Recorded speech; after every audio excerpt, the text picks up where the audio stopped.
first 20 at home in a row. Does the streak end today, Glenn? Okay, listen, we have a big board that shows that. We're not going to show it unless we absolutely have to tonight. It's kicking around, but a little stumble here by Williams. Gets back up, takes it just inside the 20, breaks a couple of tackles, and eventually will get taken down just outside the 30. Here he is, first start of the year for Dane Evans. Well, he came off the bench last week for the BC Lions against Saskatchewan in that 19-9 win, and told us this week that he's saw some things he can work on, was trying to break some rust off after not playing for quite some time, but did put together a 101-yard drive. There's Vernon Adams. Not sure how long he'll be out, but not as bad as first thought, so that's the good news. Not dressed for this one, but Dane Evans will be the guy. Good opportunity here for Evans. He's throwing on first down. Lucky Whitehead has it. Okay. Let's take a look at this Lions starting offense, getting some pieces back and missing some others. Yeah, I think that the Elks are going to have to send some pressure, and if they do, Michael Couture is going to be the guy that calls out those blitzes, calls out the protections, make sure those 5 up front have got it all squared away. Taquan Mizell is back in the lineup.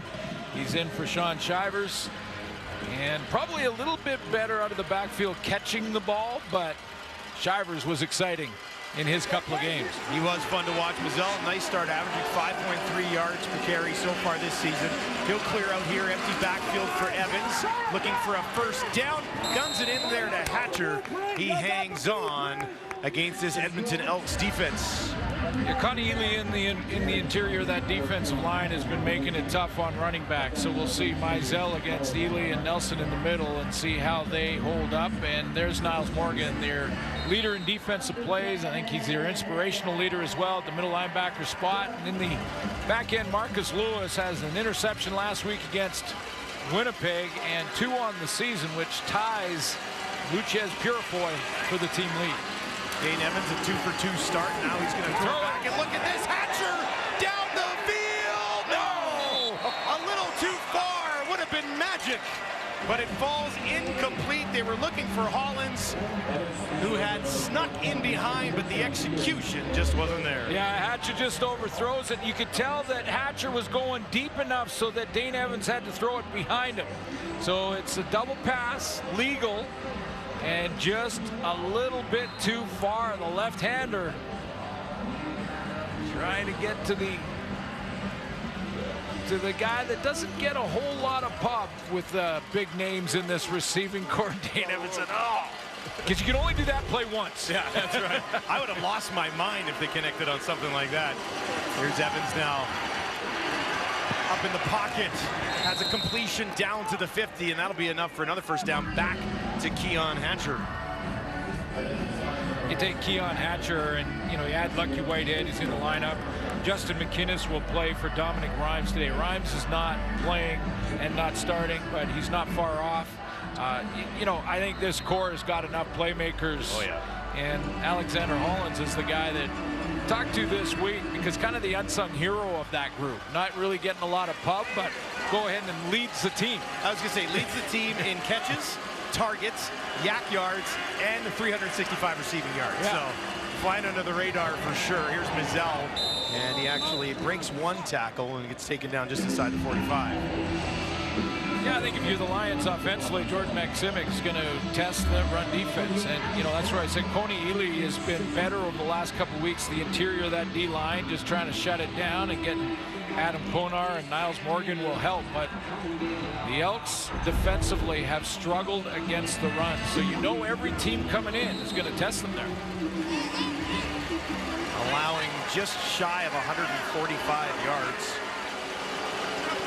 on the ground per game. Edmonton. BC marching here, 2nd and 3 on their first possession of the game. Back to Mizell, and he cuts it back up the middle, and that'll be a BC Lions first down as the march continues.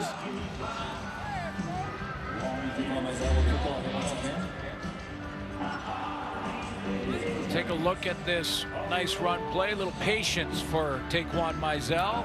Just get that small cutback lane. Only needed 3 yards. There's the patience. Puts the brakes on when he sees Luchez Purifoy and Serezna outside, and then gets just enough. Fresh set, 1st and 10 from the Edmonton 39. Hatcher, Catoy in behind their quarterback. The slot to his left. Handoff. Good push ahead again by Mizell, and making the most here after a couple of weeks off. Almost 6 yards on that first down carry. Well, I'm sure it was a tough decision for Rick Camo. I mean, Sean Shivers looked real exciting and made some big plays in his opportunity when Mizell was out. But Taquan Mizell was the guy who won the job, and as you mentioned, had nice numbers before his injury, and he got nicked. So he gets his starting job back. And like I said, if there's an edge for Mizell, it's his ability to catch it out of the backfield.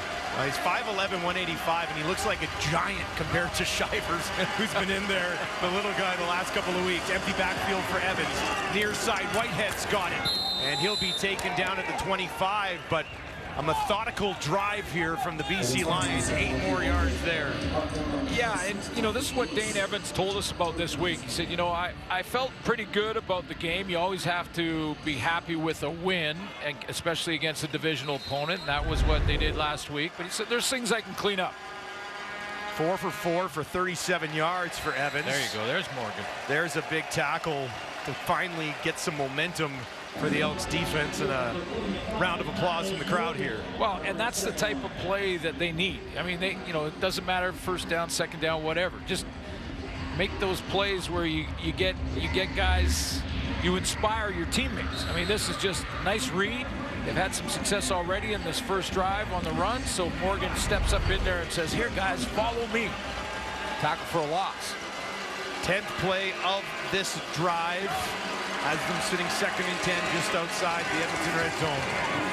Evans up the middle, throws it, held on to at the 20, but that will bring up 3rd down as he gets it to Javon Catoy, big fella coming off a game in which he was a little bit banged up last week, but he's back out there again today, and obviously another one of those weapons in this BC offense. Yeah, it's a good looking group, isn't it? Their O-line solid and healthy and playing together, and have not missed one game due to injury up front. Knock on wood. I always do that, where every team and every player, when I'm talking about have avoided injuries, I'm knocking on wood. Sean White, 26 yards. He's hit 11 in a row, and he knocks this one through, and one of the most accurate kickers in the history of the Canadian Football League gets the job done again. BC drives the field, has to settle back. Taylor Cornelius, a season so far that has certainly had more downs than ups, but they stick with him again this week, Lynn. Yeah, they're going with Taylor Cornelius again. And, you know, when you think about big plays down the field, Edmonton has been pretty good at that. They've 4 plays this year of 80-yard touchdowns in the league. 3 of them are Edmonton, and they're only averaging 15 points per game. Here's 15. He passes it to his running back, Brown. And Brown breaks a tackle, which is tough to do against this BC defense. But Brown, a big part of this Elks offense. Let's take a look at the starting offense. Martez Ivey and Brett Boyko. The assignment that we are giving them this afternoon is, can they keep Matthew Betts, who has had a sack in every single game, off the sack chart, off the sack board today. There's their most consistent receiver, and Stephen Dunbar leads their team in second down money catches. 2nd and 4. Cornelius looks to his left, throws in that direction. Flag as the pass is complete to Mitchell. Cornelius finds 17, Dylan Mitchell. There's a flag on the play. A completion to Mitchell, but Sione Tahema was gesturing as if he was held. well, that's what it looks like. Illegal block, hand to the face. Edmonton number 65. It's a 10-yard penalty. Remains second down. Or hands to the face. That's Mark Corte, the center. I think Tahema was off the edge, so he was just trying to get a call. And yeah, you know, you can get the hand up there as long as you bring it down quickly. They're not going to call it, but you hold it up there through the whole play and you're going to get called. Would have been a first down, instead now 2nd and 14 for Edmonton. Need a big one here early. Cornelius near side has more, but he went down and was not able to get back up prior to Rugamba gobbling him up, and that'll bring up 3rd down. Well, that's where he had to throw it, though. For Taylor Cornelius, I know some may think, well, why didn't you give it to him so he could turn and run with it? But he has to throw it over Rugamba.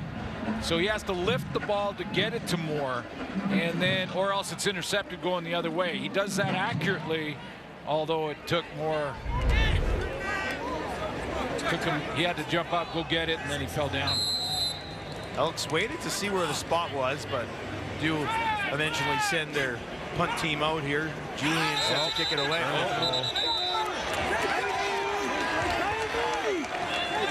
Everybody is pointing at everyone else. If that's against BC, it's 1st down. Let's go! Let's go! Yeah, Elks offense is already running back out on the field. They're really trying to sell it. Yeah, they are.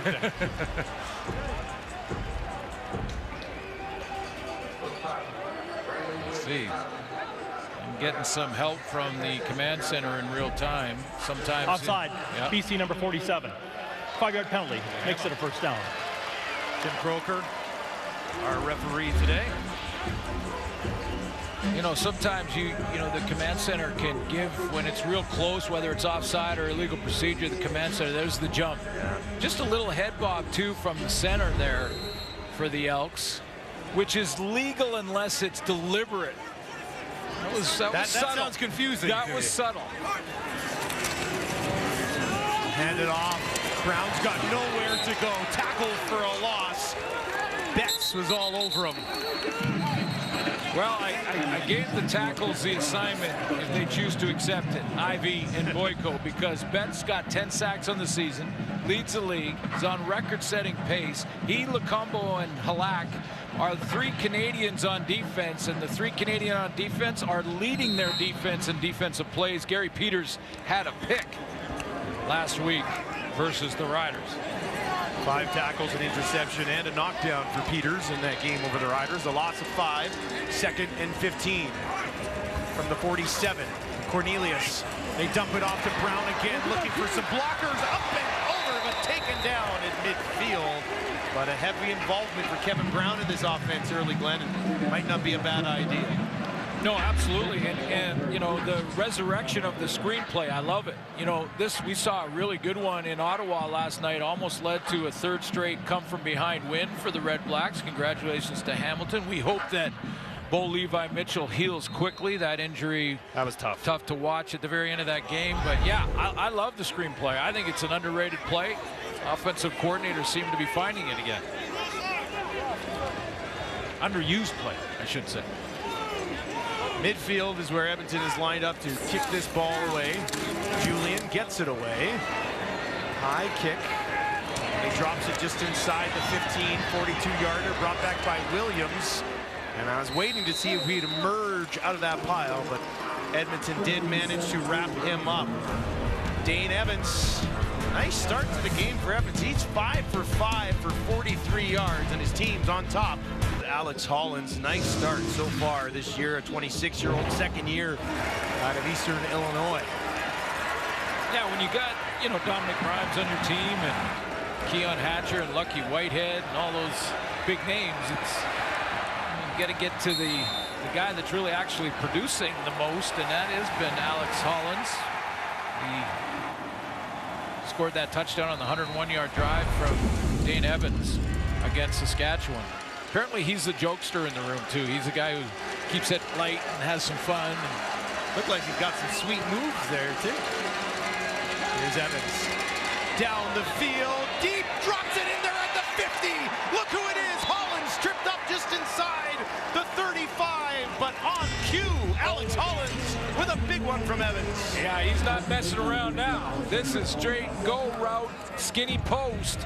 Collins from that wide position, and this is what's great about this receiving core and why they're such great playmakers. They can all do it all. All can be speed guys that can get in behind and get on top of the coverage. All can run the routes and make you turn you like a top, and then all can take the hits and run the hitch screen. I mean, when you have all your guys that can do it all, got a lot of diversity out there. 60-yard bomb to Hollins. Now Mizell at the 30. Pickup of about 4 on first down and back into the same area where they were on that first possession of the ball game. That's a nice throw by Dane Evans too. That's just laying it in there. As soon as Hollins broke free from the coverage, got that extra step, he just dropped it right in there.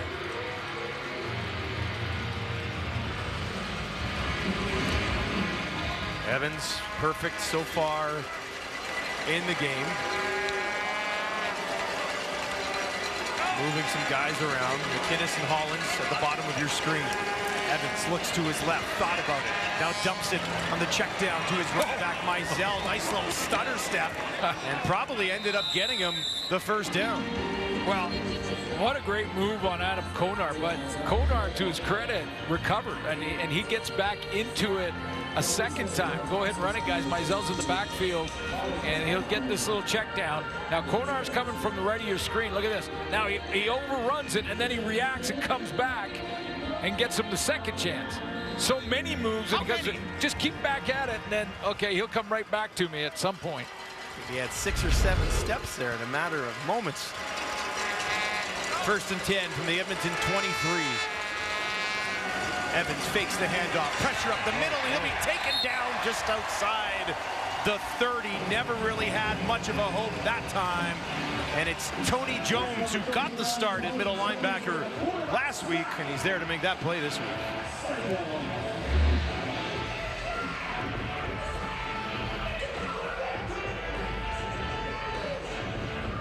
Yeah, this is delayed Morgan up the middle. Jones coming around the edge. I figured Chris Jones would have to get pressure. I mean, at some point you got to create your success. Tony Jones, second year out of Texas Tech.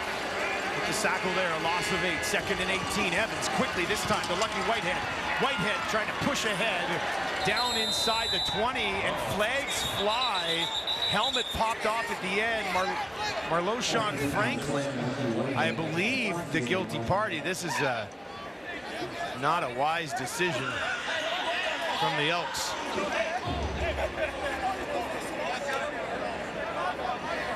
About to get off the field, yeah, with the field goal attempt, you would think, right? Only, yeah.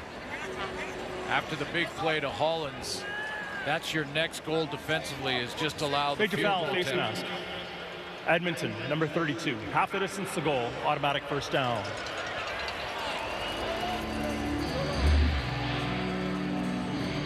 Quick slant. And to keep checking the stats on Lucky Whitehead. He hasn't had a 30-plus there, and no question on that. I don't think you can grab the helmet and rip it off.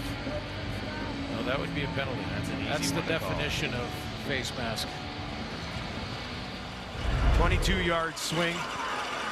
Evans 8 for 8. Over 100 yards already in this game. Inside the red zone for the first time today are the Lions.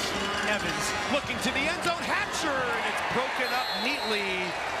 Darius Bratton was there to knock it away. Yeah, you know, Chris Jones went with rookies at one side. I mean, he's got Gray and he's got Bratton right here. This is going to be Bratton that just sits and backpedals about 2 steps and then breaks with Hatcher and plays with great confidence. 2 rookies playing on the same side as the secondary, and there are a lot of eyebrows raised at the beginning of the year because of that, because you have rookies in there, they're going to get beat and go through some tough times learning, but they played pretty well. 4 of the guys in their secondary today are rookies, and the other one's Marcus Lewis, who only had 4 games experience coming into this season. Evans to the end zone again, and that one almost seemed like he was rushed a little bit, and it falls incomplete. Lucky Whitehead looks like he wants a flag. Yeah, so does Evans. They're signaling to the coach to challenge that Lucky was held. Well, considering how far that ball was out in front of him, you can see why they're trying to make the call. Rick reaching for the flag. Is he going to pull it? Oh, he's teasing us right now. The drama.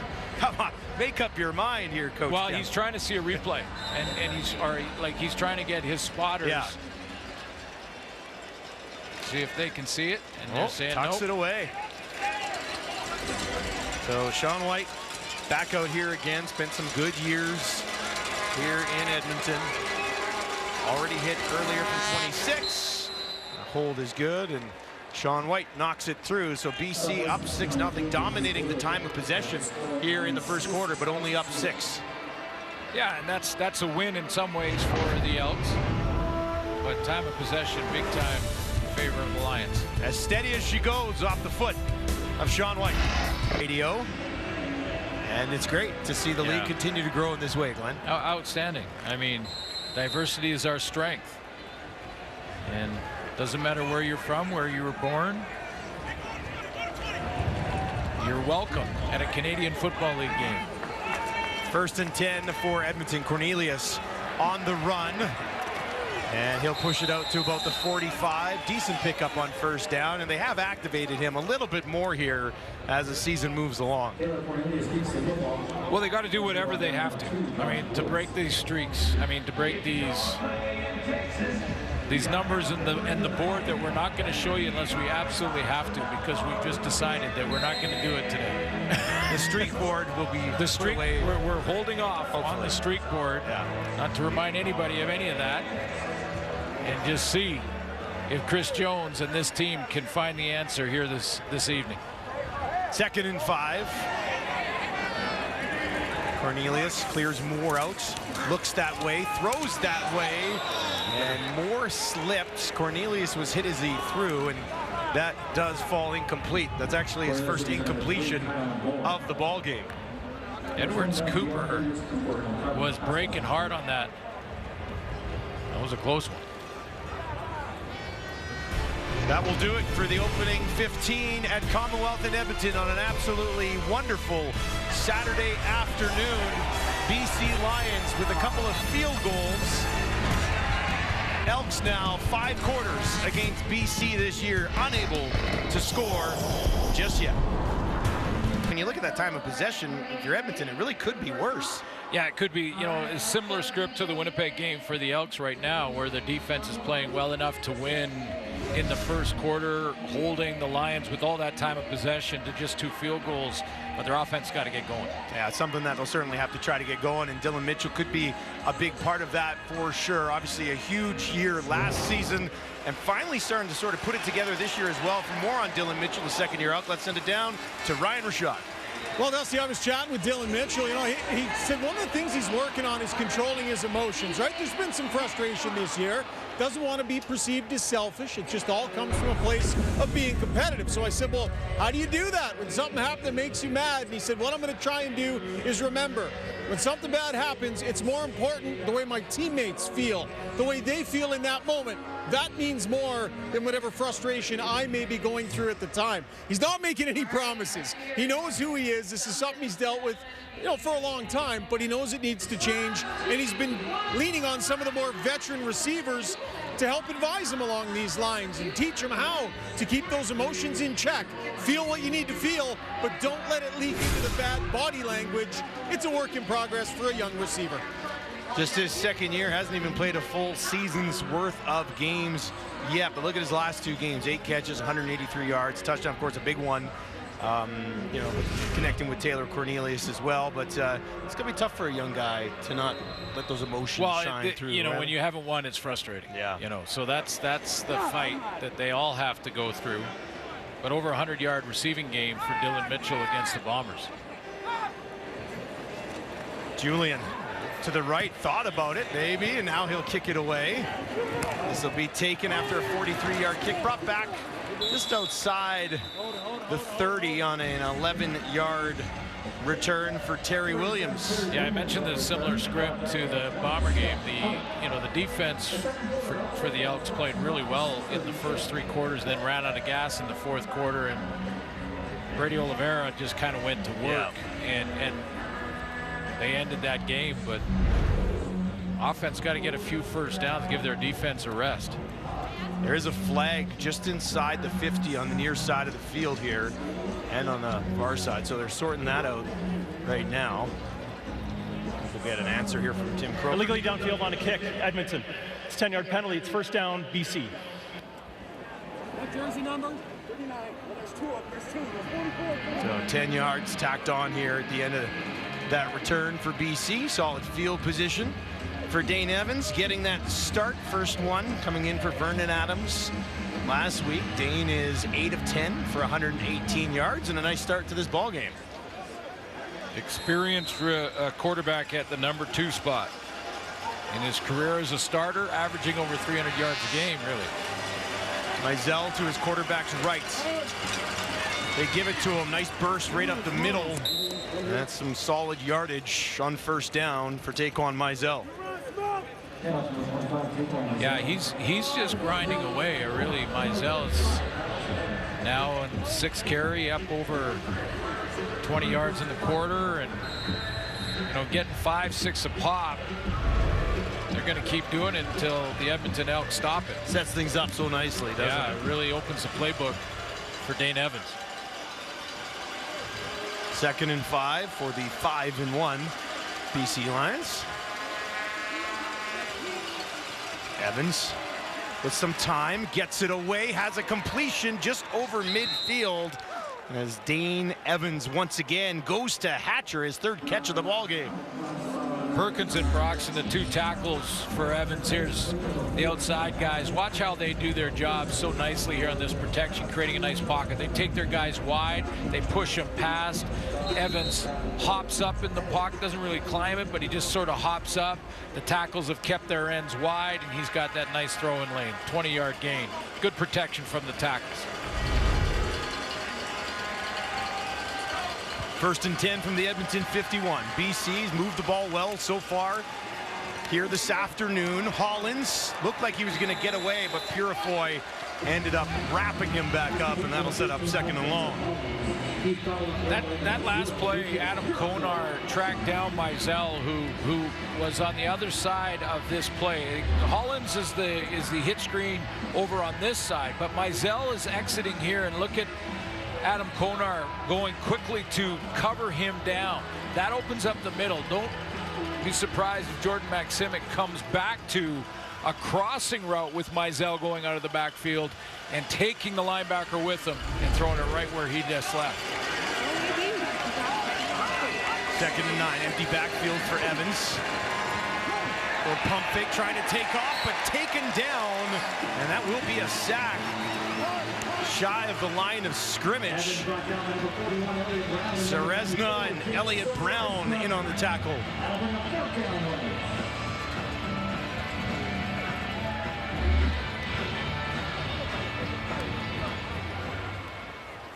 Jake Serezna in a 3-man pressure. He's getting, there's 3 O linemen in there and spins right into it. He's got their 2nd. 1st career sack for Elliott Brown. Serezna having himself a solid year once again.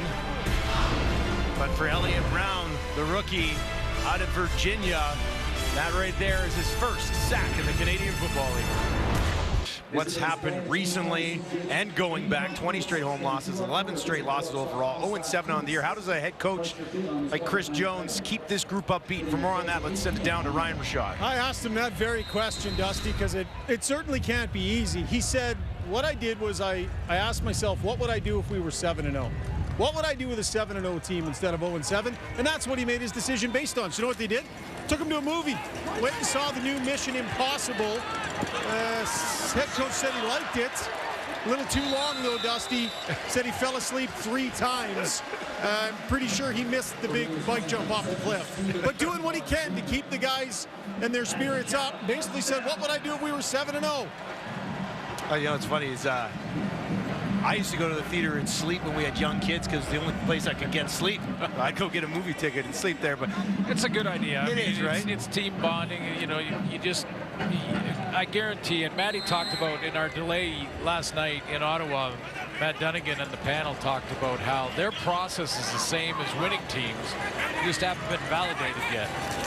Mission Impossible seemed like their journey to a home win over the last few years. Here's Brown, what a run, gets to the outside and hammered at midfield.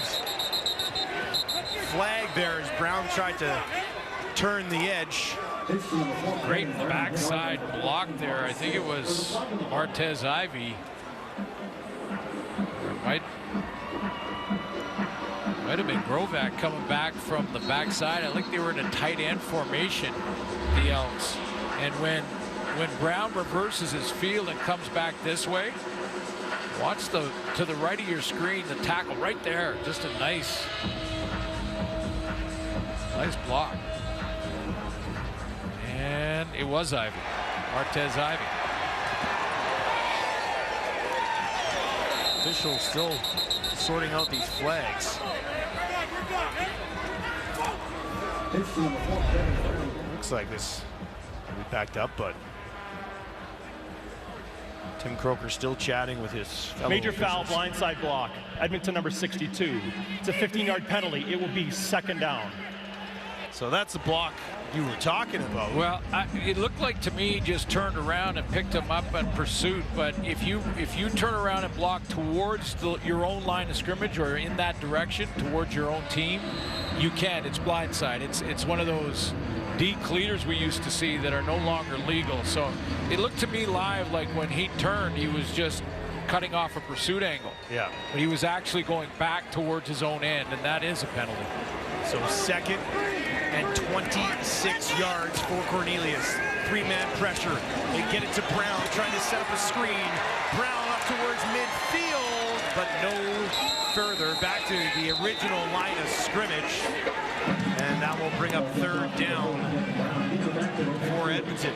Well, you know, for Chris Jones, it really will be mission impossible if they, you know, keep committing when they have the ball. They keep committing, whether it's a procedure call or a block issue or a hands to the face. Just these little, you know, in some cases very small incidental penalties, but it puts them in 1st and 15, 2nd and 20.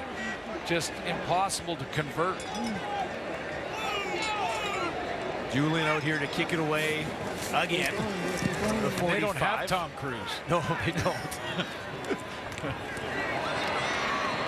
Flag on the play after a 40-yard kick for no yards. And that'll help BC out a little bit as they try to contain Terry Williams. Look at this day. Beautiful. No yards. Edmonton, Saturday 23. in Edmonton. CFL on TSN coverage continues next.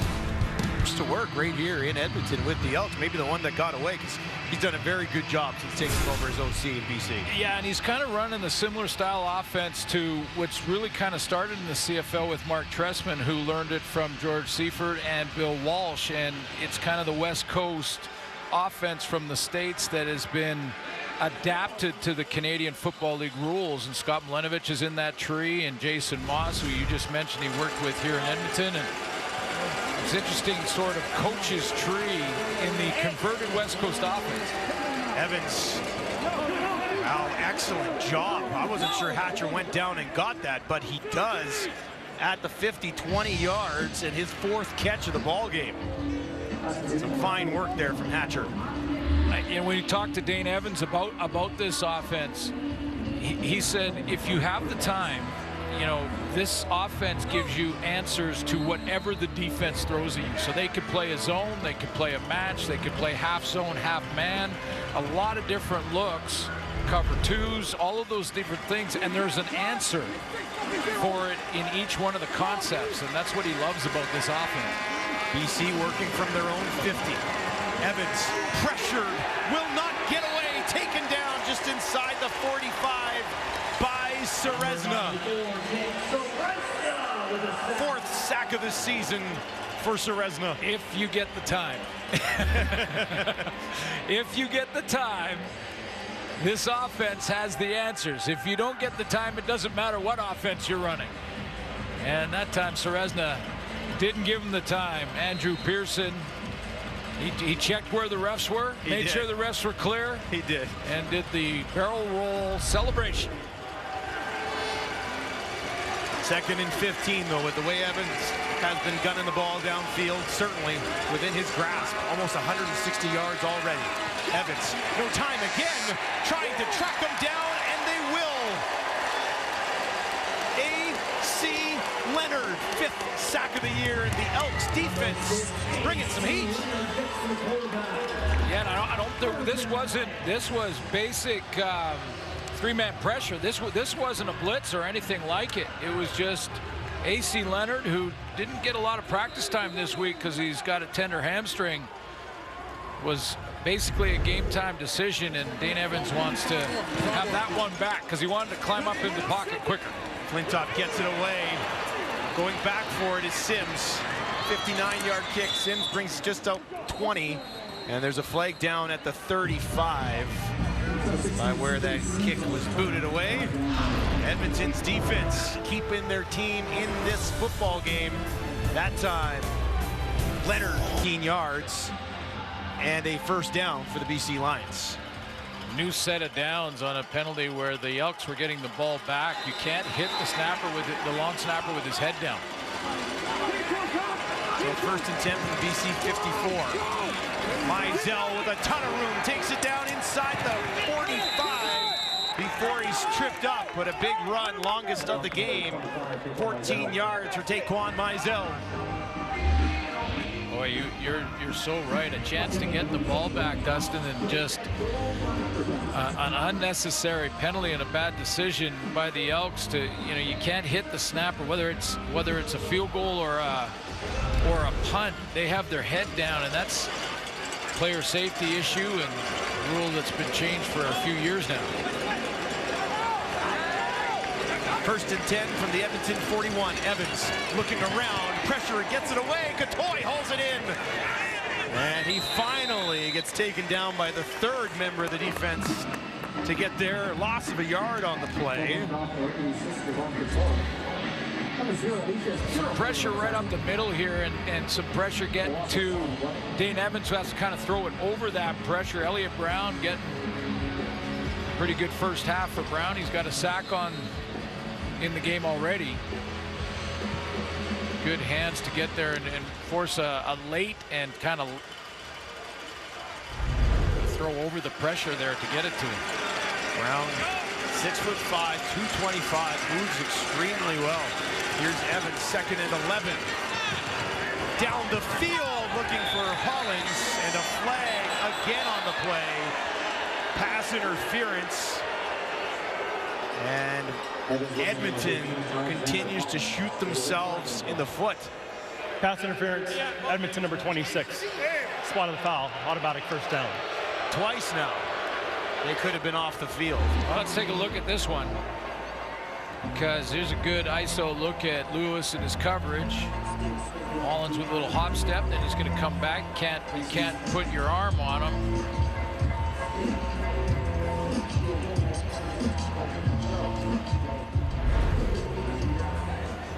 19-yard penalty. And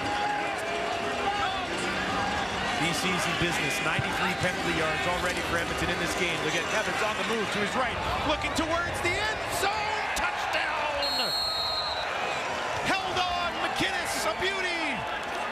His 2nd of the season. Highlight reel material. Well, this drive definitely penalty aided for the BC Lions, and they don't, you're not going to hear any complaints. I mean, the penalties called kept the drive alive for the Lions, and then this corner route to Justin McInnes. Like there was a late reaction by the Elks secondary to get to this. You can see how open McInnes is. Open up the bag of chips. Let go. Sean White for one more and a 13-point lead. And he stripes it right down the middle. An 8-play, 80-yard drive that had 34 yards in Edmonton penalties. Start here and then back to the corner for McInnes. It looked like the safety Franklin was trying to get over there because there needed to be a deep player. Kai Gray is trying to recover, and it looked like that may have been a cover 3 look where Franklin should be in the middle. That's not his play to the far side sideline. And and they needed to be an outside third player, that would have been Kai Gray. You can see how quickly he tried to recover when he jumped the short route. Popping a bag of chips. That's another guy who's just been a great find this year for BC. Like, you look at what he's done coming in, 260 yards, a touchdown, leads the team with an average of 17.5 yards per catch. And some big ones. I mean, that Calgary game sealed the deal. Now Sims takes it all the way back outside the 35-yard line. This is not a game. This is reality. You missed the line, and you could die. During the return, illegal block. Sounds intense. Cornelius, 5 of 6, 50 yards, just hasn't really been on the field much here. Well, there's been a bunch of penalties. I mean, you know, penalties that have put their offense in such a bad spot. I mean, hands to the face, illegal block, legal procedure, things like that, that put them in 1st and 15, 2nd and 10, mentioned it earlier, and then 2 penalties on one on their special teams and one on their defense that turned into a converted touchdown for the BC Lions. Now over 100 yards in penalties for Edmonton. They trail 13-0. Cornelius, Betts coming after him, gets it down the field. Pretty good arm on that one. And it'll be just shy of a first down as he gets it to Gavin Cobb, getting the start today. Yeah, it's hard to evaluate the offense for the Elks here tonight. I mean, how do you evaluate Cornelius when he hasn't been out there very often? I mean, that's his 7th attempt? I mean, he's 6 of 7. But just hasn't had a chance to really sustain any drives because of those penalties.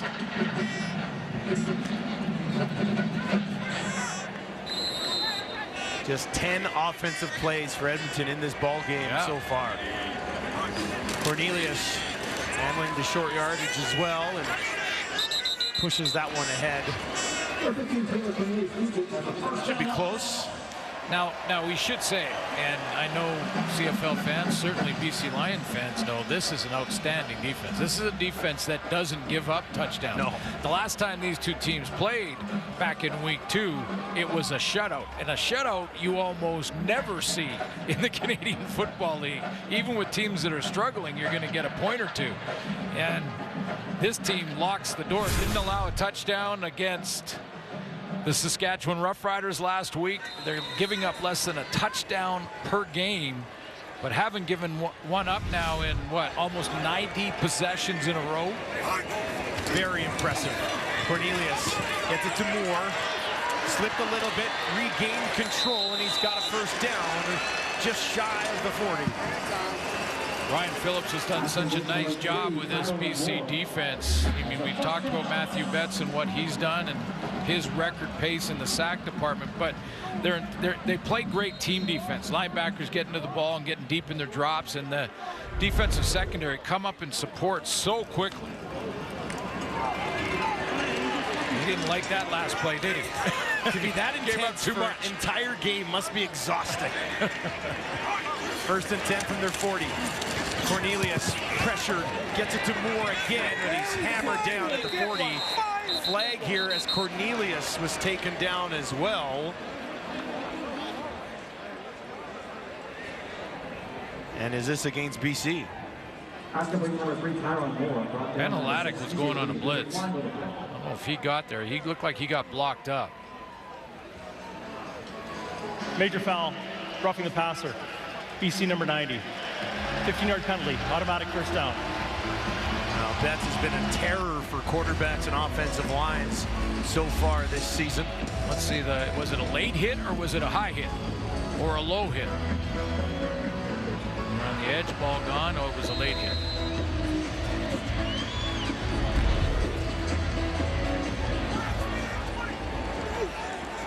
So a fresh set of downs right at midfield here for Edmonton, trailing by 13 at home. Cornelius on the run again. Look at Betts, he's coming after him. Cornelius down the field, incomplete. Had more, but missed him on the run. Was he ever chugging that? You saw that where Cornelius jumps out of there. Now he's fast. He got the edge and he is fast. Hard to track him down, but Betts was chugging behind him. We are inside 3 minutes at Commonwealth, Edmonton. Even though the BC Lions have the lead in this football game, we still believe as a panel that it is the Elks night. And you know why? Because scaffolding is falling down around us. And we're also going to be breaking down the earlier game and talking a little Bo Levi Mitchell. That and much more coming up at the half. Welcome back inside Commonwealth. We're in the panel. They're out east and they, wow, they won't like that. Again, this is the little things that ends drives quickly. And 2nd and 10 just turns into 2nd and 5 because of just a slip in concentration. Offside. Edmonton number 85. It's a 5-yard penalty. Remains 2nd down. Gavin Cobb just pointing to his head, saying, that's. And it's not one guy, and it's not, it's not one guy. It's not one phase like special teams or just defense or just offense. They take turns. 9 penalties against the Elks in this game. 2nd and 15. Cornelius has a completion to Mitchell, but that's not near what they needed. But the same completion at 2nd and 10 is right at the front of the first very down. close, right to the first down marker. Yeah. So, again, this is that play right there without the penalty is a first down or a 3rd down and 1 quarterback sneak. You got this, AG. Every possession so far for Edmonton has ended in one of these right here. That's a punt. Williams slides over, takes it just inside the 15. Flag for no yards as he pushes it back outside the 25 with 2:23 on the clock.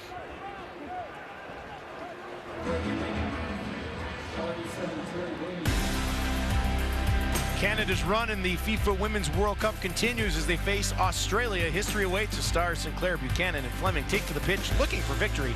Tune in at 5 a.m. Eastern, 2 a.m. Pacific. TSN and CTV are your home for exclusive coverage all tournament long.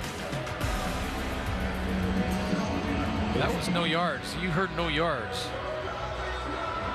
That would be the 15-yard version because that was caught in the air.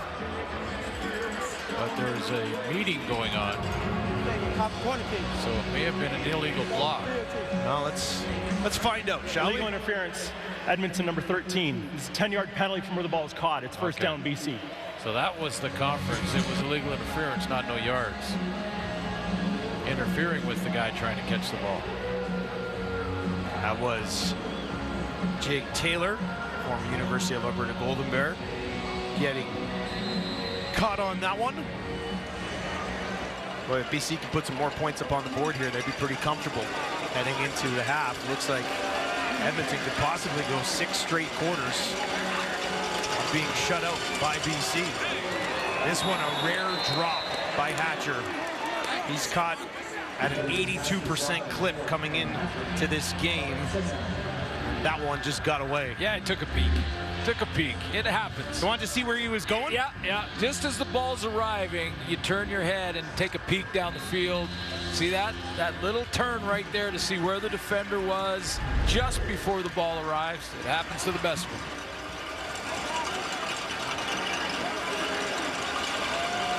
So the search for 10 yards continues here now. 2nd down. Empty backfield for Evans. Running back out into the flat. Evans backpedaling down the field. And that is complete for a first down just outside the 40 as he waited for Alex Hollins to get open and then dropped it in there. Let's take a look at the route running of Alexander Hollins. Little change motion with Lucky Whitehead. He's going to stem into the inside, making it look like he might run a post or right down the seam, and then just nice and casually turns out. Sometimes as a receiver, you don't have to run full speed every time when you're running your routes. You're trying to time up when you come out of that break. The ball's on its way.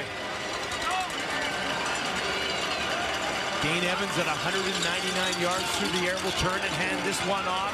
Mizell ahead, and he is awfully close to another BC first down. Again, it just feels like that time of possession is just continuing to mount, and then the run game starts to kick in, and you get even, you know, and some people will say, well, wait a minute, how come the offense, when you're winning time of possession, how come the offense doesn't get tired? Because if the offense has the ball longer, why don't they get tired and then make mistakes? But here's the difference. When you play defense, you have to redirect. So you have to fight at the line of scrimmage or wherever you are, receiver coming out, maybe you're jamming them. And then you have to redirect, and then you have to get yourself in position, and then you have to break down. And all of those movements and motions, that's what tires you out faster than an offense going right to his block, like a lineman trying to get an angle and go to his block. He makes his block, he's done. You got to redirect on defense. 90 seconds left in the first half. They fake it to Whitehead down the field, and that one incomplete. Evans, I think, felt a little bit of pressure. Got that one away just in time. Yeah, but was that a sneak peek at a play we might see? We've seen before. It's not a new thing with Lucky Whitehead going around and that little fake there. But Niles Morgan came around on the stunt and shot on Dane Evans. Couldn't step into it because 45 was right in his kitchen. Morgan, 36 tackles on the season, team lead, despite not playing last week. Evans now stepping up in the pocket, down the field for Hatcher, and that one falls incomplete. Now that was solid coverage. Marcus Lewis, I believe. Yeah, that was just running the road. Really nice coverage. We'll take a look. Marcus Lewis, remember, he got the penalty that extended the drive, turned into a touchdown. A little push there. Didn't grab, and then cut underneath. Hatcher tried to sell it. There's going to be a challenge flag here. Well, I was wondering how long that hand on the chest lasted. Too long? Well, if we watched it in slow motion, so you have to look at it in regular speed to see. BC is challenging it for defensive pass interference. The play will be reviewed. Like I said, initially it looked like he was just running the route with him, but then you get another look, and that's what replay is.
Coach's challenge of the season. Let's find out.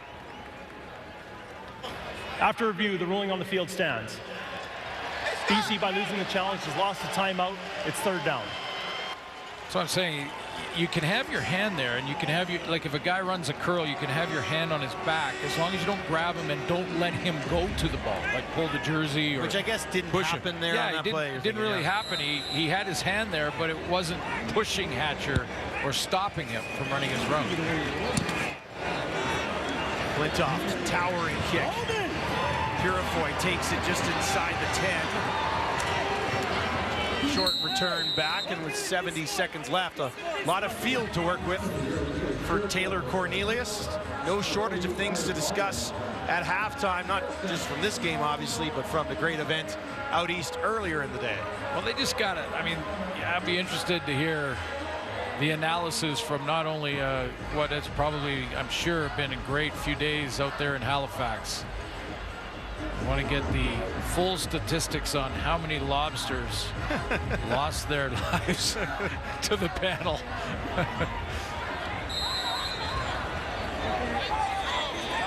Drive starts in the Edmonton 18. Nothing deep yet in this game for Edmonton. Cornelius. And he's going to run into a big man at the 20. Betts was waiting for him there.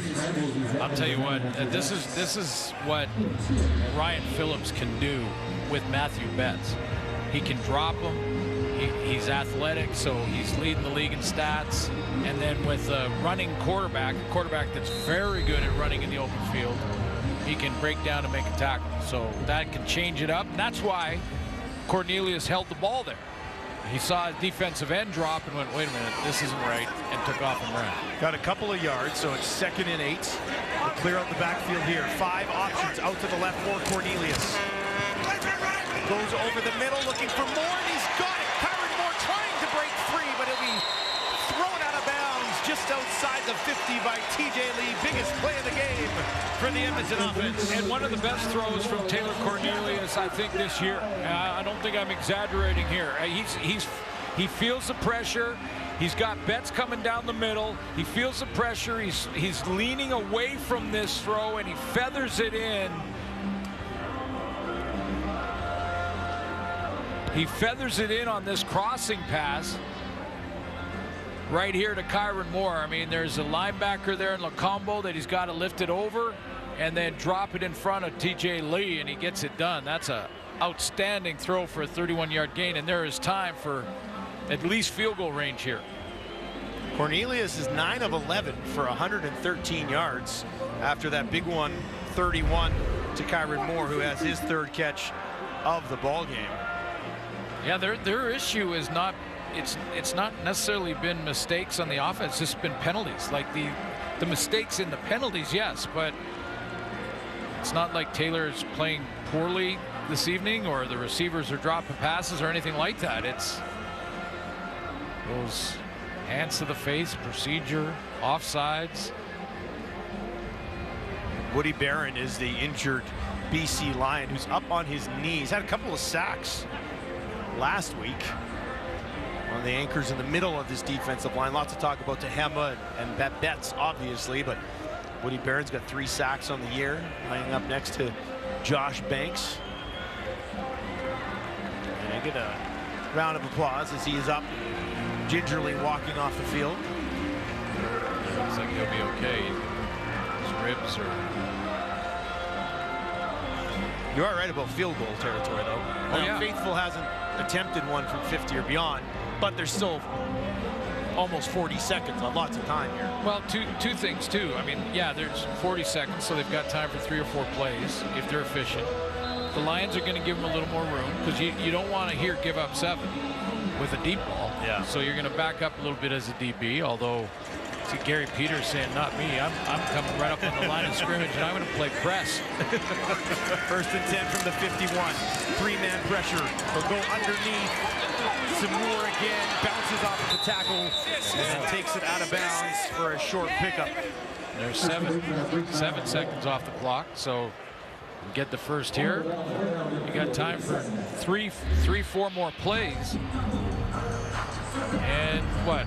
10, 15 yards away from field goal range, makeable field goal range. Nice little lift going in at halftime. Considering shutout in that first game, shutout here so far, any sort of points is something to build on for an offense that sits at the bottom of the Canadian Football League. 2nd and 5 here, 2 for 7 on 2nd down conversions thus far in the evening. Cornelius had to throw it away, pressure in his face, and that one will fall incomplete. Julian will come out to kick this away with 3rd and 5, what they're facing. Now Josh Banks is down, the other half of that defensive interior. 2 interior D tackles.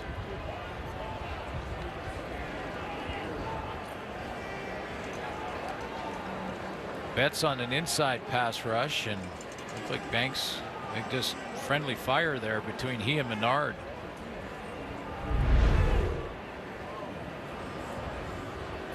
Well, BC defense that has remained relatively healthy for the entire season.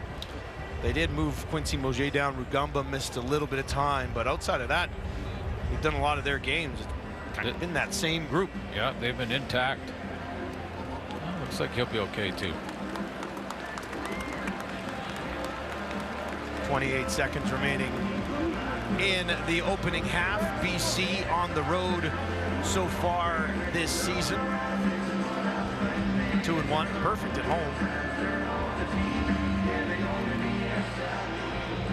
That is where they won at home in their home opener back in week 2 against Edmonton by a score of 22-0. This BC defense.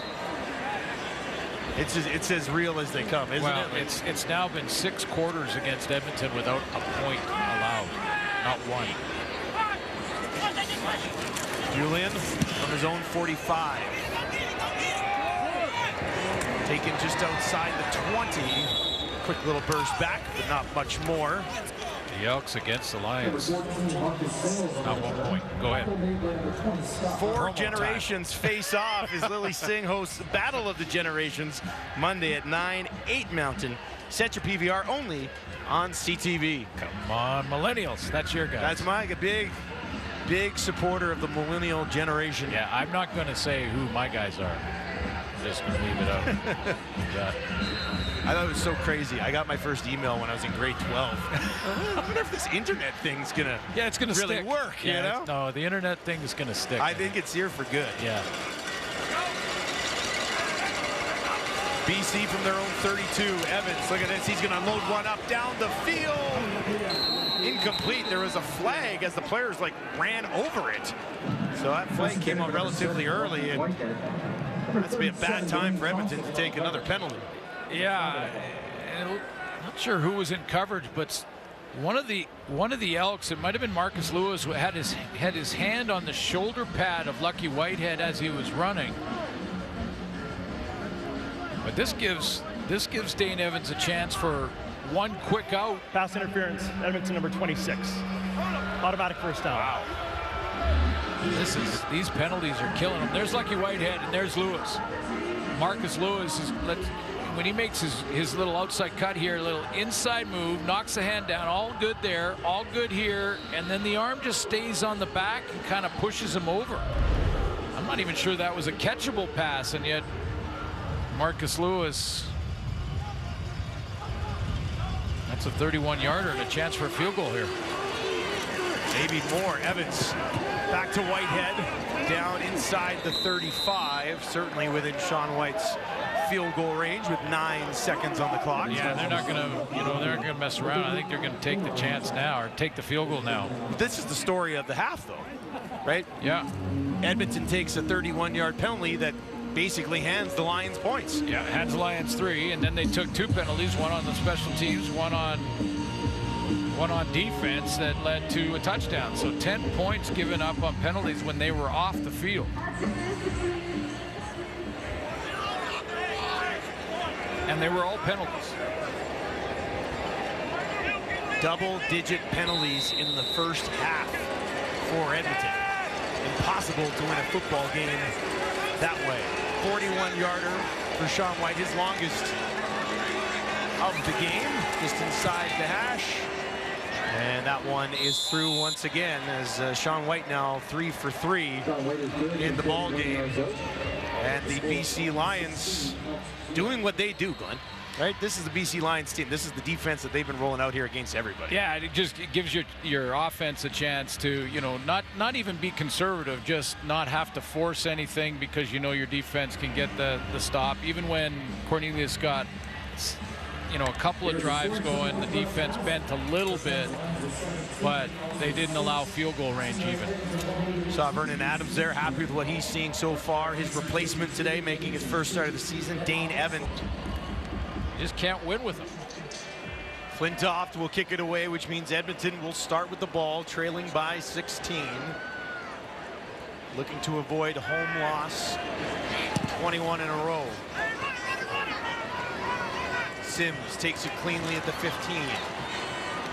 Sims brings it back out to about the 35. Ball popped out, whistle had gone. BC hopped on it, but it did sound to me like that whistle had went before that ball popped out there for Woods. Take another look quickly at that to make sure that CJ Sims didn't really fumble this ball. Hand down.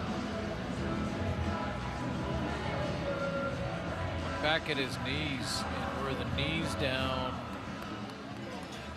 Wow, that was very close. I was wondering, was that knocked out or did the ground knock it out when he went down? It was really close. It was right at the edge of that, wasn't it? Cornelius, first half, 10 of 13, 118 yards, but the offense didn't spend much time on the field. Couldn't sustain anything. Now they'll hand it off to Brown. Betts trying to track him down from behind. Got some help from Edwards Cooper, and they force him out of bounds. Oh, come on. Watch Matthew Betts. If you want to be a great football player, watch Matthew Betts pursue here. This is why the Lions defense is so good. He cuts through, and look at him get on his horse and not be denied till he gets to Kevin Brown. He is busting it to get there. If you get 12 guys playing at that level and with that intensity, you win games. You shut out teams. Having a great year. I'd say a little extra motivation against a team that kind of gave up on him, but he's been great all year. Cornelius down the field, and that one almost intercepted. Some hand fighting along the way. He was looking for Cobb, but it was covered well by Quincy Moget. Yeah, Moget did a nice job of a little subtle pull, and I think the Edmonton bench kind of looked at it. We caught it after the pull on Cobb. He's running the corner route. There was a subtle little pull there that he got away with, and again, the little grab, the little push, the little pull, that's okay as long as you don't hold on. I don't think he did. Good no call. Another punt for Edmonton. A bunch of them this afternoon. Williams takes it, 50-yard kick. Nice move. Williams looking for some space. Good special teams tackle by Hutter, who leads this team in special teams tackles. Dane Evans, excellent in the first half. 75% of his passes completed for 212 and a touchdown. Does throw a nice ball. I mean, you know, he negotiated the pocket nice. At times he had a nice pocket. That was a big play down the middle to Hollins. A couple of real good first down conversions. Extra 3 late in the half. And there's a touchdown throw to Justin McInnes. See if Edmonton's defense can contain Evans here in the third quarter, the rest of the game. Hand it off to Mizell, and he gets back to the line of scrimmage. Not much further. Well, one of the best off-season acquisitions by any team was Dane Evans. You know, when we look at what happens with quarterbacks, and you know, this is not just this year or the last 10 years. It's sort of the history. You need more than one. You need your backup to be ready to play. Sometimes just to finish games. Sometimes in case a quarterback gets nicked. That was a huge acquisition in the offseason. Second and 10, some heat right up the middle. Evans gets it away, and a flag again. 3 of them. Hatcher working against Darius Bratton, I believe. So I thought maybe their feet got tangled in the first quarter. I'm talking about Kai Gray and Darius Bratton. Bratton had that nice. He did a nice job of covering a receiver in the end zone, and I talk about pass interference. Edmonton, number 24. Spotted foul, automatic first down. I talk about these rookies and say, you know, over the last couple of games, they're really playing quite well. This has not been their issue, and then in the next 2 quarters, they go ahead and get like 3 or 4 pass interference calls. Now that one, you see the grab, you grab from the jersey on the left hand. That's the 5th first down of this game for the Lions, awarded by a penalty. Edmonton has 6 first downs total. Here's Mizell, spins ahead right to that first down marker. Could be a fresh set. Well, awarded by a penalty, Dustin, is a good point, and has led to 10 of the 16 points. Yeah. Because those 2 of those penalties that went to a first down led to the McInnes touchdown, and then a penalty led to the final field goal of the first half. There's another flag here, and this is against Edmonton as well. Misconduct foul. It's 10-yard penalty against Edmonton number 24. This makes it a first down. That's Darius Bratton, who got called on the PI. I wonder if he was still frustrated. Yeah, once again. Well, it sounds like he either said something or Chris Jones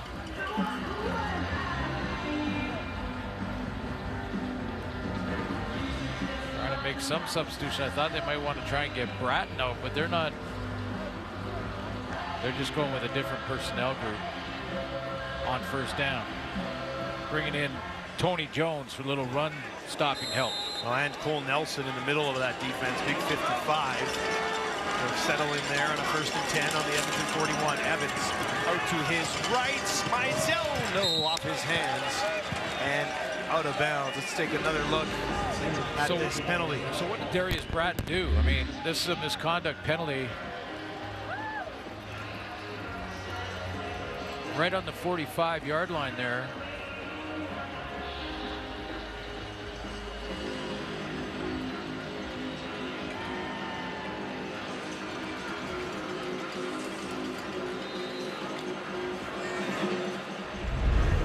I said a couple of things, maybe. When he gets another one, he's out. 2nd and 10. BC looking to keep this drive alive. Evans with time, and that one dropped by Hatcher with Dwayne Thompson in his back pocket, but there's a flag again on the far side of the field. This one might be against the BC Lions. Maybe not.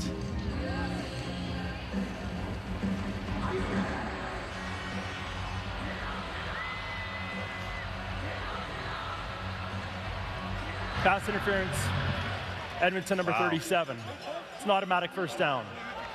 So that is Dwayne Thompson. They call it PI and getting in on Hatcher. But we talked about penalties in the first half, Glenn. We come out here on this drive and they've taken 3 more. Well, you know, part of the responsibility of the players and coaches, I mean, look at the grabbing at the right here, and that was well past the 5-yard mark where you can actually be physical with the receiver. I mean, the responsibility of the players is to evolve to see how the Chris Jones is challenged. He wants to look at it again.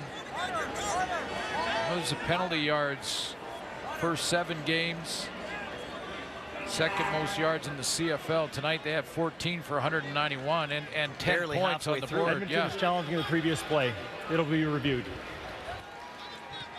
You know, and they're challenging for pass interference. Going back and taking a look at that pass interference, there's definitely contact, and it gets the arm. If you get your arm bar across and you don't let the receiver continue to run his route, that's where you're going to get called. Sometimes you can have your hand there. We saw an example of that where you have your hand there, but you're not stopping the receiver in his route.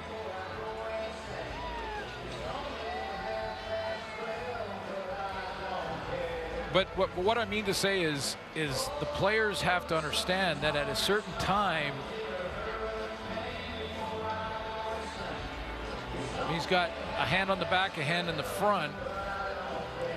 You have to determine if he actually slowed the progress of the route by Keon Hatcher. It's kind of what we talked about earlier. Yeah, right? the same sort of scenario. Same player. Just to the right of your screen. There's his hand across his chest and in his back. Now Hatcher's got his hand across his shoulder pads as well. All right, let's find out what the call is going to be. After review, the ruling on the field stands. Edmonton, by losing a challenge, has lost a timeout. It's first down. See, this is my point, though. You know, when in a hockey game, when the refs start calling it tighter, the players have to adapt to that. They have to understand, okay, they're calling it tighter than we did last week or whatever. That happens. Officials are human beings too. Sometimes they call it tighter than the last crew. Well, if you're calling it tighter, you got to get your hands off them.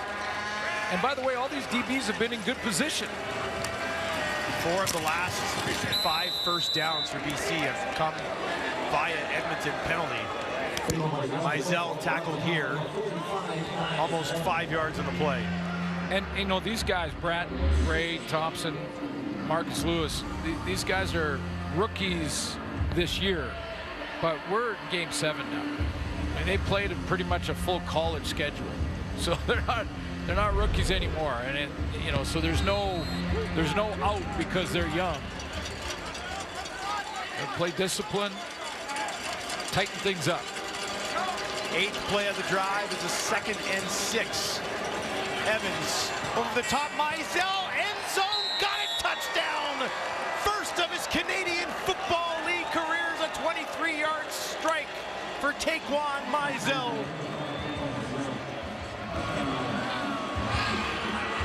Boy, that's a real luxury when you've got the receiving core that Dane Evans has, or Vernon Adams when he's in, and then you can throw into that receiving core a running back that can catch the ball down the field in the seam. Working against Niles Morgan on the play as well, but a special one for Mizell. He'll keep that ball.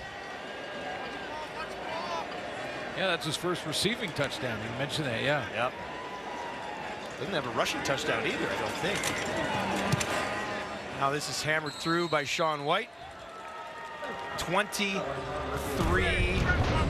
for BC. The Elks getting rolled at home. Morgan on this. This is Mizell out of the backfield, and he thinks he's going to run a flat route. Go ahead and run it, guys, for a second. Here comes the out. Now stop it there. He thought he was going to run the flat route, and he was going to run with him. Now he doesn't. He goes up the field, and watch Morgan now get on the wrong side. Now he's on the outside with the ball coming inside out, and he is right here on that outside shoulder, and that's why he gets in trouble and can't reach across to get to the football. Sims takes it just inside the 30. Takes it back out just shy of the Edmonton 45.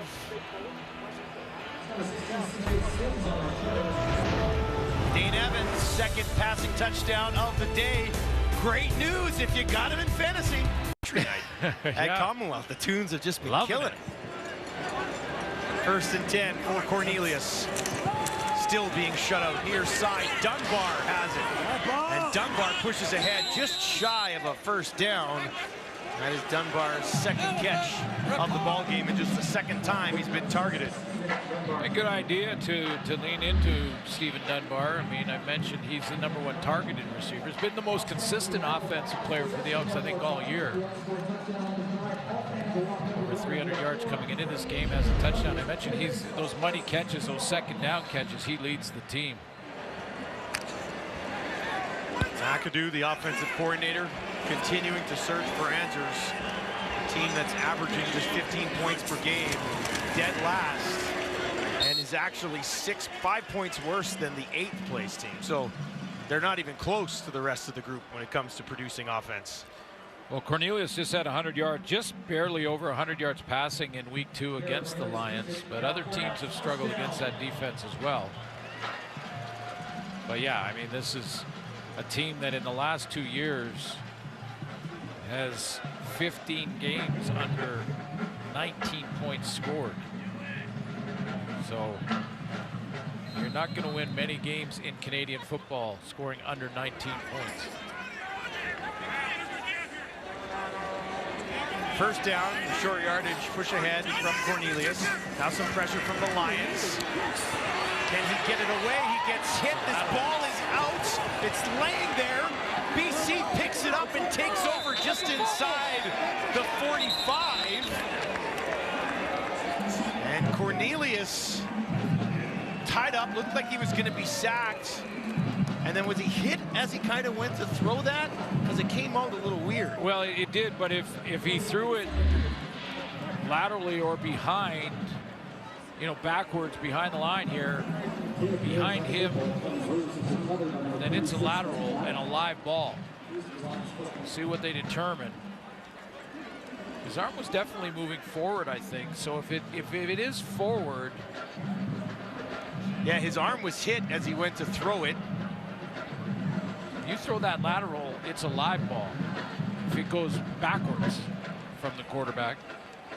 They're taking The previous play is under review by the command center. They're taking a good hard look at this from the command center to see if that was a lateral. Might be a tough one to actually get a clean look at. To go down the line, you mean? Yeah, exactly. It'll be a tough one to get a read on here. Well, I think if they can't determine whether or not it was, I mean, his arm was going forward. Well, this should be a good look. Let's see. Arm going forward as he's hit. Question was, did the ball go backwards? It's hard to get that perspective from the head-on look like this, but or is it just ruled a fumble? Yeah, a fumble or an incomplete pass. Wherever, those are the three options. That's what they're. That's what well, they're a looking lateral at right now. would be considered a fumble. This one is probably your best going down the line. His foot's on the 45, and the ball comes out and bounces in front of the 45. So is that an incomplete pass? I am glad I'm not in the command center right now. Did you hear the ruling on the field? They ruled that a fumble BC ball. It looks like BC's offense is out there. Because if that's the ruling, I'm not sure they'll find enough evidence to overturn the ruling. But it did look like the ball bounced just in front of that 45 where Cornelius let go of it. So that would be considered incomplete. Let's find out. Let's see how they sorted this one out for us. After automatic review by the command center, it's determined that we have an incomplete pass. It's second down. So that's what they saw. That one angle, I think, showed that the ball bounced. Well, now that I look at it, Cornelius is standing a yard off that line, isn't he? Yeah, that ball still might have landed just a little bit ahead. Like we said at the beginning, slightly that was a tough one to get a look at. Yeah, slightly ahead. So maybe the break the Elks need. I was going to say a bullet dodged here for Edmonton. And now it's 2nd and 10 on their own 54. Cornelius, pressure coming, taken down, flag on the play as he gets sacked by the Lions defense. Manny Rugamba gets there for his 2nd of the year. Holding. Edmonton number 3. Penalties declined. It's 3rd down.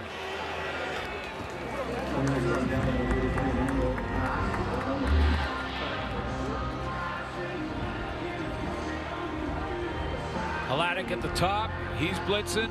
Lacombo's blitzing. So when you're facing a full blitz, all 3 linebackers coming at you, this is the holding that is declined. Kyron Moore went for a ride there, holding on to the jersey of Rugamba.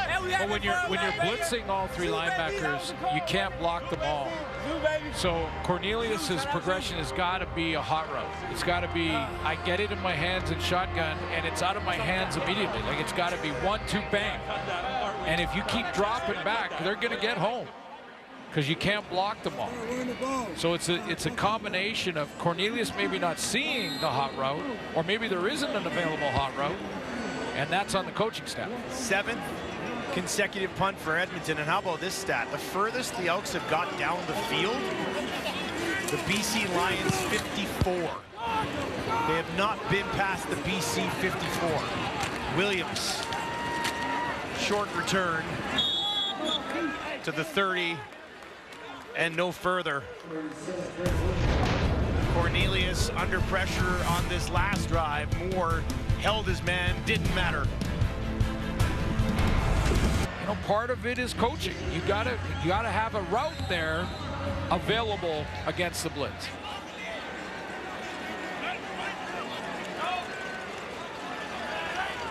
First and 10 for BC, a comfortable lead. Back to Mizell, and Mizell It's about 5 yards on that first down carry. We might see a lot of him here the rest of the way.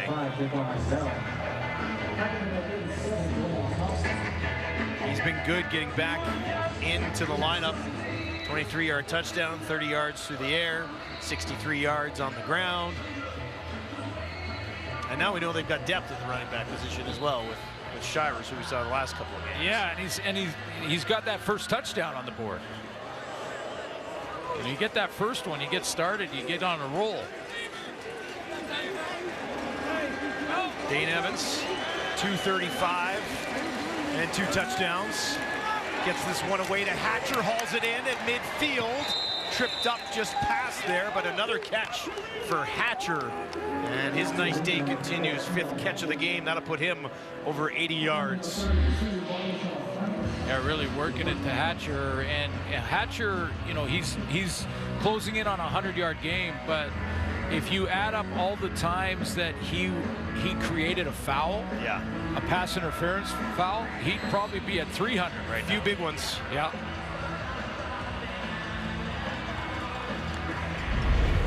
Certainly will not say they don't miss Rhymes, because they do, because he's phenomenal. Oh, yeah. But the depth that they have in this receiving core is ridiculous. Mizell again trying to find some daylight, not going to come, but still a pretty good pickup on first down.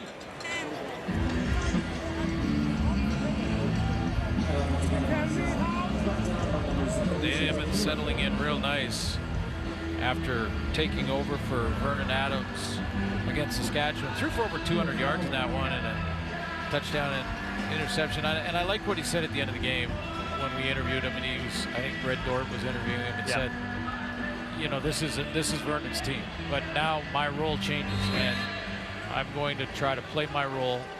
Yes, we're happy with the win, but there's lots that I can get better at, and he's shown it already tonight. Patrick Catoy moving behind the quarterback. Evans taken down on 2nd down by A.C. Leonard. 2nd sack of the game for number 6, and the 5th sack of the game for this Edmonton defense. Yeah, you know, like in that first quarter when it was 6-0, the Edmonton defense bent a little bit but didn't break, and this time again they're making plays, but you could see by the reaction of A.C. Leonard after the sack, he kind of got up and went, man, okay, there we go. Can we score points? Focus. I know you don't point fingers at the other side of the locker room, but it must be tough to avoid that in this locker room. Edmonton being shut out here at home, have not scored against the BC Lions yet this season through almost 7 quarters. So Glenn, I'll ask you, you know, a quarterback shake-up. Well, just to switch things up. No, I hear you. And it's not, again, and we've said this a few times this year, it's not necessarily on Taylor Cornelius, but like I just showed you, he faces full blitz and not one receiver is looking at him. That's not Taylor Cornelius's fault. Yeah, you really start to wonder if any quarterback can have success with the way things are happening here right now. 1st and 10 from the Edmonton 40. Cornelius misses the intended target. Looked like they had 2 receivers almost in the same area, and the Boo Birds are out at Commonwealth. So to answer your question, a change in quarterback, why not? I mean, look at this number here. Yeah. That, as long as that stays that number, why not? I mean, can Jared Dagey do any worse? Can Trey Ford do any worse? And I don't mean literally impossible from a production standpoint. Yeah, and I don't mean in a comparison to just Cornelius. I mean to the entire offense. Can maybe generate something else. 2nd and 10. Cornelius takes off on the run, and he'll lunge ahead for a 1st down. And he averages over 7 yards per carry on the season. He gets 12 right here. And he's going to have to do this, clearly, because, you know, throwing from deep in the pocket has not worked for them all game long and all season long in a lot of ways. But when he does run, they can create. Up to the Edmonton 52. Goes to Mitchell. Stayed on his feet momentarily. Short gain on a screen that never works.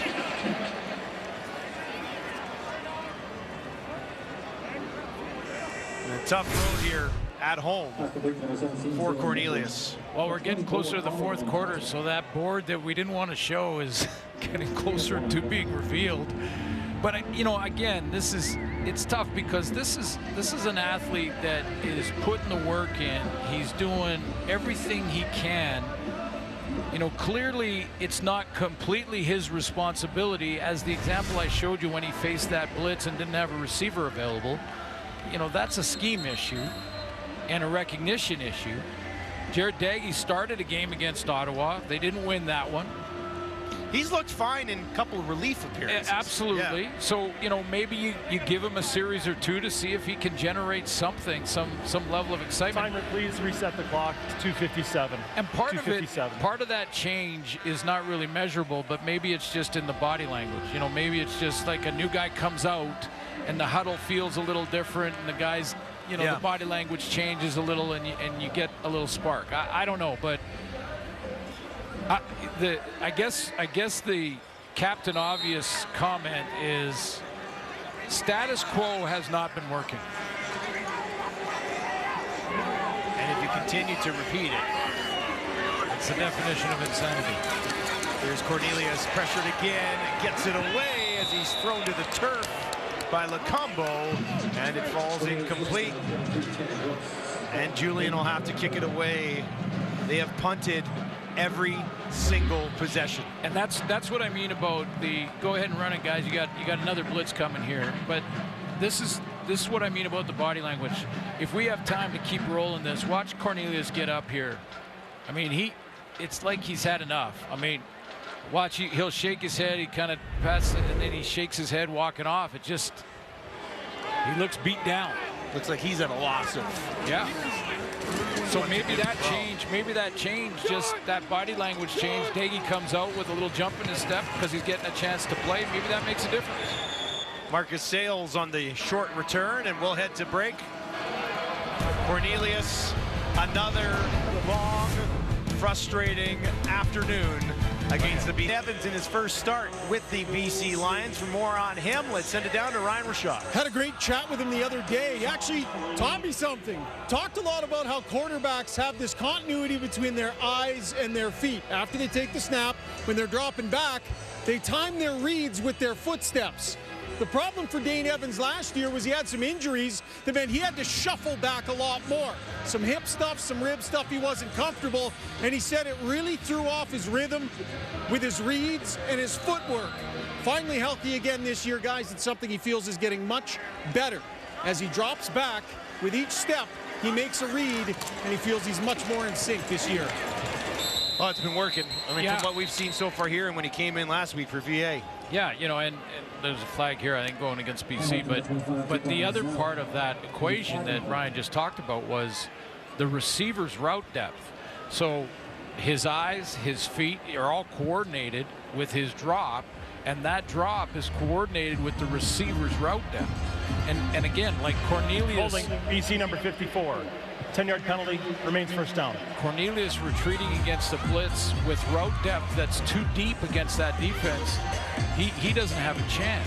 But if it's all coordinated, and again, this sort of West Coast offense that's been adapted to Canadian football through Trestman and Milenovich and Moss and now Jordan Maximic, you know, this is, the answers are all coordinated together. First and 20, near side. There it is. That is caught. Big push ahead from Catoy, and he gets them almost back to the original line of scrimmage. See, that's a great example. I mean, he drops back. His eyes see Catoy on the crosser, plant, throw. Leonard's free off the edge, but doesn't get there because the timing of the drop, the eyes said it takes him right to that short crossing route to Catoy. And there's your answer. A rising star in the offensive coordinator department right there. Did a pretty good job with Nathan Rourke last year, too. That worked out okay. Edmonton brings pressure. Evans steps up far side, has another completion. And a good job trying to push ahead from Cotoy. Just a beast of a man at 6'5", 230. And he almost had it about a yard short. Yeah, he's, as Coach Campbell has told us a couple of weeks ago, that he is as close to a tight end as we get in Canadian football. I know there's a lot of U.S. viewers watching this game and taking a look at one of my favorite athletes in the NFL is the tight end. Big, huge guy that can run with good hands. That's an outstanding world-class athlete. Cotoy is right in that category. He has caught 19 of the 20 balls thrown in his direction this year. This kick will roll out of bounds at the 50, just a 30-yard punt. And decent field position for Cornelius and the Elks offense as he does come back out onto the field here. A little bit of a low snap to try. You got to one-hop that one. That's all about securing it. Now the timing of the kick is off, so you could get it blocked. The Elks were looking at a return, so they didn't have a guy going after the kick. They start this at the 50. It's their best field position of the ball game. Can they do something with it? Brown called back in next to his quarterback. Now out into the flat. Cornelius on the run again and gets it away before he was tracked down by Nathan Jerry. Like, this was a fast break on Cornelius. I mean, look at this off the edge this side. Wow. Betts trying to get number 11. Jerry got there first. They both came through pretty much untouched. Clean, yeah.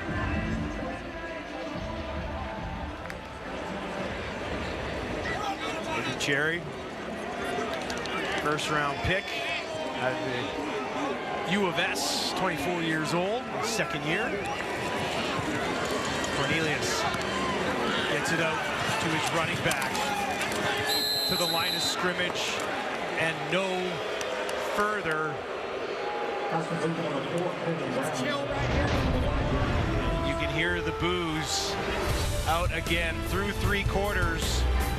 Edmonton shut out by the BC Lions. Again, 7 quarters in to the season series. Commonwealth BC Lions leading the Edmonton Elks 24-0 through 3 quarters, and it's just been a dominant performance from the Lions.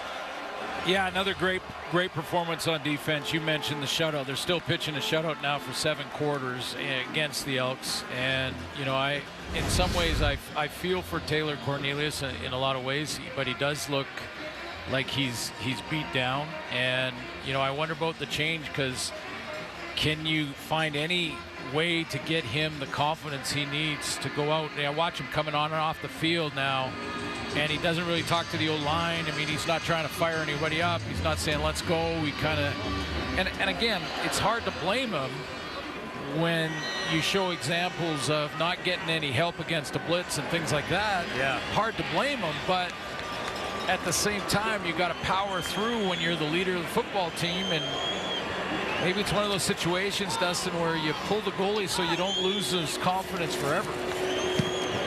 Julian, towering kick here.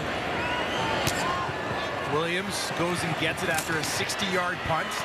And Williams, decent return, takes it all the way back outside the 20. Now, was he given instructions to keep pitching the shutout? Not let that bounce in? Yeah, because your rules will tell you as a returner that if you're catching the ball on the goal line, you should have let it go through with a 24-0 lead. However, it is unique to be pitching a shutout against the team this long. And maybe he got the instructions, hey, bring it out. Here's what BC has allowed this season. 15 points in week 1 against Calgary, shut out Edmonton, held the Bombers to 6. Wow. Then gave up that 45 to Toronto. Then 19. Major foul, unnecessary roughness, BC 0. number 93. Half the distance to goal, first down BC. outside of that game against Toronto, they've barely allowed anything all season. Oh, it's incredible. And how many possessions now have they gone? They were 86 possessions coming in. So you add 90. You add 9 more tonight. That's 95 possessions without allowing a touchdown. Here's Evans. Far side. McInnes has it for a first down. No, let me correct that. 5 touchdowns allowed in 95 possessions. That's the whole season. Yeah. So they've allowed 5 touchdowns the whole season. There's McInnes coming out of the backfield here, but it is really incredible. Like, and I read it wrong because it feels like they haven't allowed a touchdown all season. This guy had a touchdown earlier, his second of the year. But part of that, but Dustin, part of that is you see a nice first down here and a new set of downs for Dane Evans. They're going to run the ball again and they're going to try and grind it. There you go. And part of that is that their offense clicks. Their offense has 11 minutes of the 15 in the first quarter of time of possession. And now your defense comes out with fresh legs. And they're just saying, yeah, go ahead. We're gonna have 12 hats on the ball in a split second because we're fresh. Our offense just ate up the first quarter. It's a recipe for success. Right there, exactly. It's a team game. I mean, it's the ultimate team game. And all 3 phases for the BC Lions clicking.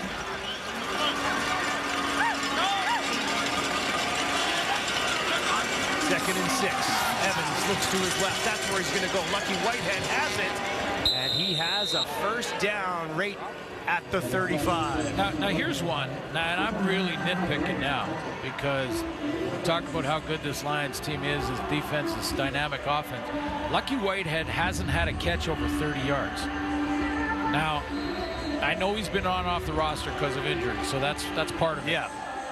But that doesn't make sense to me. I double checked it when I was doing my prep last night. I was like, wait a second here. I thought for sure. Yeah. Yeah. But there's so many other weapons in the offense, and you mentioned he's been a little banged up. He's been heavily involved so far here. There's Katoy. And he hauls that in at the 40. Lots of options there for Evans that time. And he goes to Katoy. Now, Lucky Whitehead will tell you, doesn't care as long as they're winning and other guys are you know, it depends. I mean, it'll depend where the defense takes you. It's like Evans got thrown down at the end of that just sort of trip. Dane Evans has now surpassed 300 yards passing for the 13th time in his career with about 12 minutes to play. Second and 4 here. Near side. Lucky Whitehead. Caught it. Dropped it. Picked up by Edmonton and some room to run. Finding some space at the 10 all the way towards the end zone, and he's in. Touchdown, Marcus Lewis. They finally did it. Okay. But it was the defense. Well, the defense scores first. But here, listen. Did Lucky Whitehead catch it and drop it?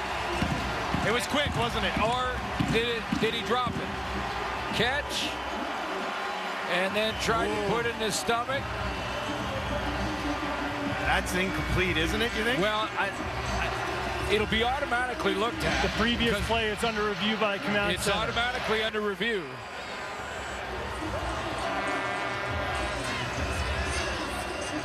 It looked like as he gathered, it popped out. So let's see.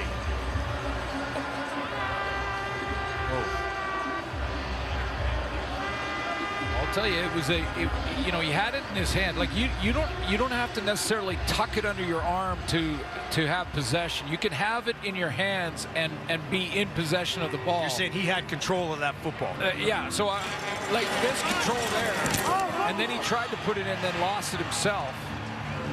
I don't know. That'll be interesting to see how they rule this. But what I mean is, some people think it's the football move to catch it from your hands and then put it under your arm, and until then you haven't secured it. But that's not true. You could run around with it just in your hands.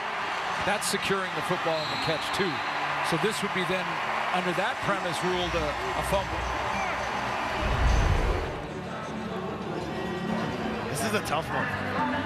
I think deep down inside I feel incomplete. But it was so quick though. Like, yeah, he would have had to hold it up there longer. All right, let's hear from Tim Croker. After review by the command center, it's determined that it was an incomplete pass. It's third down.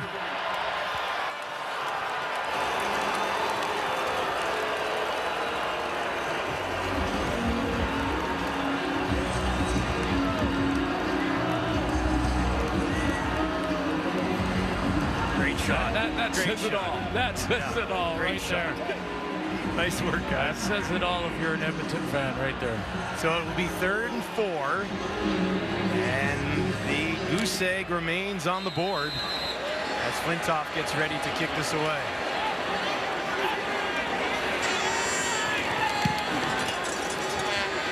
Big kick. 51 yards into the hands of Cobb. And nowhere to go on the return. Edmonton trailing 24-0.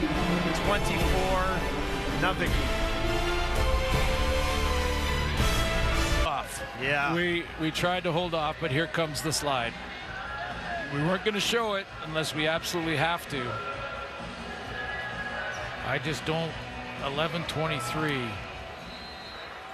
I'm not sure I see a comeback in the making here. If you're going to be bad, you might as well be really bad, I guess. And I hope I'm wrong.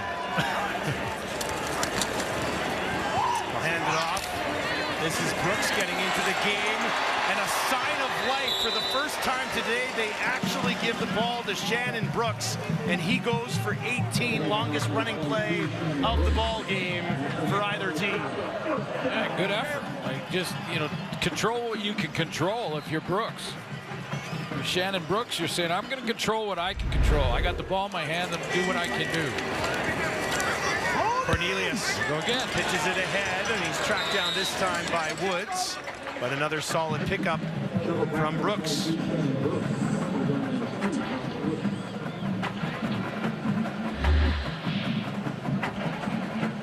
Brooks in his first year in the league out of Minnesota. Looked really good in the preseason and kind of been limited in this offense so far.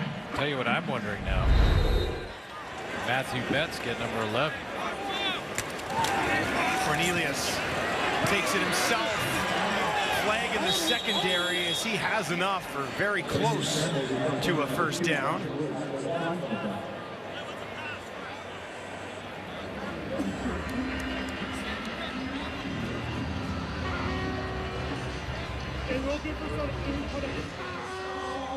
Like I said, the flag was out. Legal contact on a receiver, BC number 33.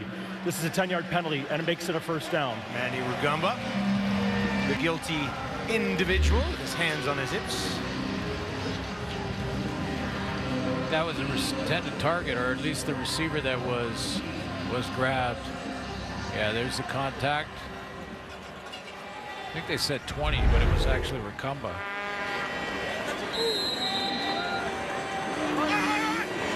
Fresh set from the 51. Pressure from BC. Cornelius thought about a deep shot, throws it away, and he's done it again. A one-handed backhand interception thrown by Cornelius. Flag in the secondary, though. And we'll have a few things to sort out here. Is this against BC?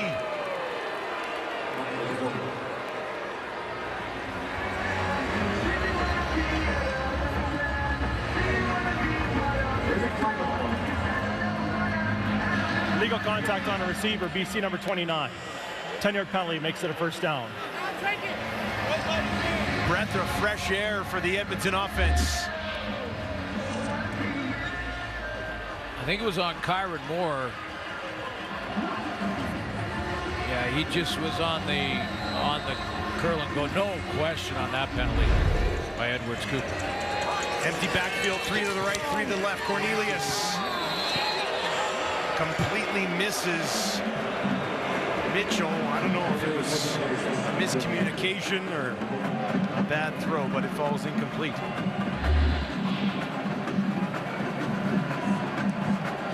Again, now I'm focusing in on number 90. See, that streak alive. Just got it done last week. Remember, Very last play of the game to get number 10. 20 tackles on the year for that man. Matthew Betts, 10 sacks. Cornelius has that batted down at the line as the Boo Birds rain down from the seats at Commonwealth.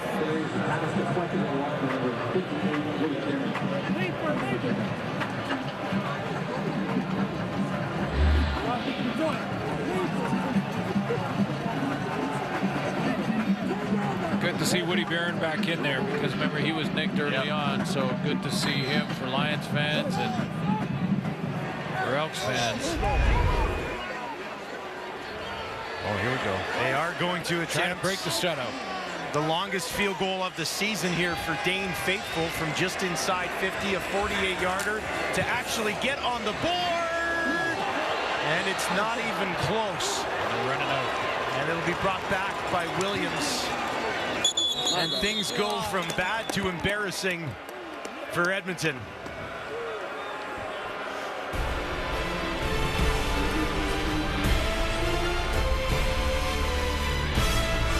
Teammate Vernon Adams certainly is. Mizell with the spin move, wrapped up by Konar and taken down after a short pickup. And team time is any one of those times when you're together. So whether it be in warm-up, whether it be off the field, going to a movie, hanging out, he always brings down in the off-season his receivers, who's placed usually in the Washington area, Seattle area, and he gets on the same page with those guys. And I guarantee he's worked real hard on the game plan with Dane Evans and Dominic Davis. 2nd and 6 here for BC, looking to improve to 6-1 on the season, with a big one against the Bombers looming next week, and this play clock expires as Evans was trying to bark out some last-second instructions. Time count violation. BC number 17. It's 5-yard penalty. Remains 2nd down. Yeah, he just talking to the big guys up front, making sure they had the right protections, right setup, and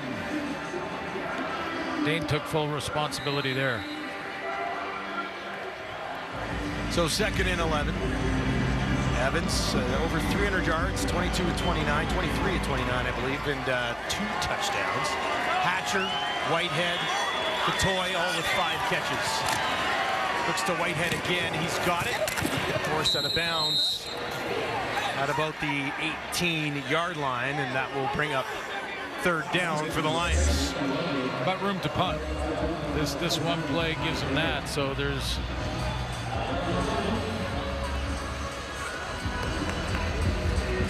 a little bit of room to kick it out of there. First time all night that the Lions have actually gone 2 and out. And CJ Sims stands on his own 40, so it could be reasonable field position for Edmonton here. Sims takes it at the 51 and returns it back to the BC 50. So good field position for Edmonton as they look to finally find a way to put some points on the board against this. We talked about it a little bit earlier, Punjabi broadcasts on radio here tonight, and here's how it sounded on the touchdown.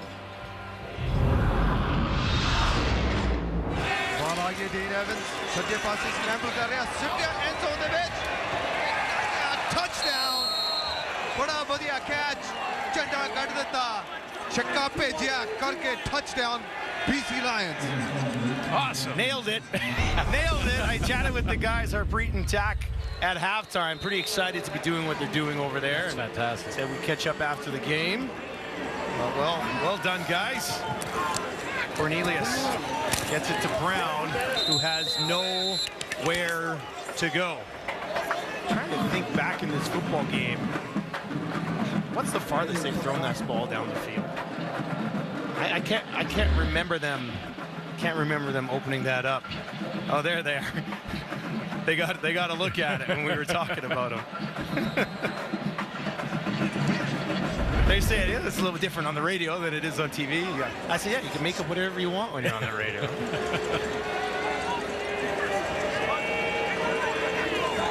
Second and 10. They Get it to Brown again, and he looked like he dropped it and picked it back up, and then they eventually blow it down. And there have been a lot of bad stretches during this home losing streak, but the vibe here at Commonwealth tonight might be the worst we've seen. Yeah, it's you know, when you win, it's infectious, but it's also infectious the opposite, and body language matters. It just does. You know, that wasn't Cornelius's fault. No, that one. But the last 3 series, when he's come off the field, he's looked like he just has had enough almost. And that, you know, trickles into the rest of the team, trickles downhill. 3rd and 10.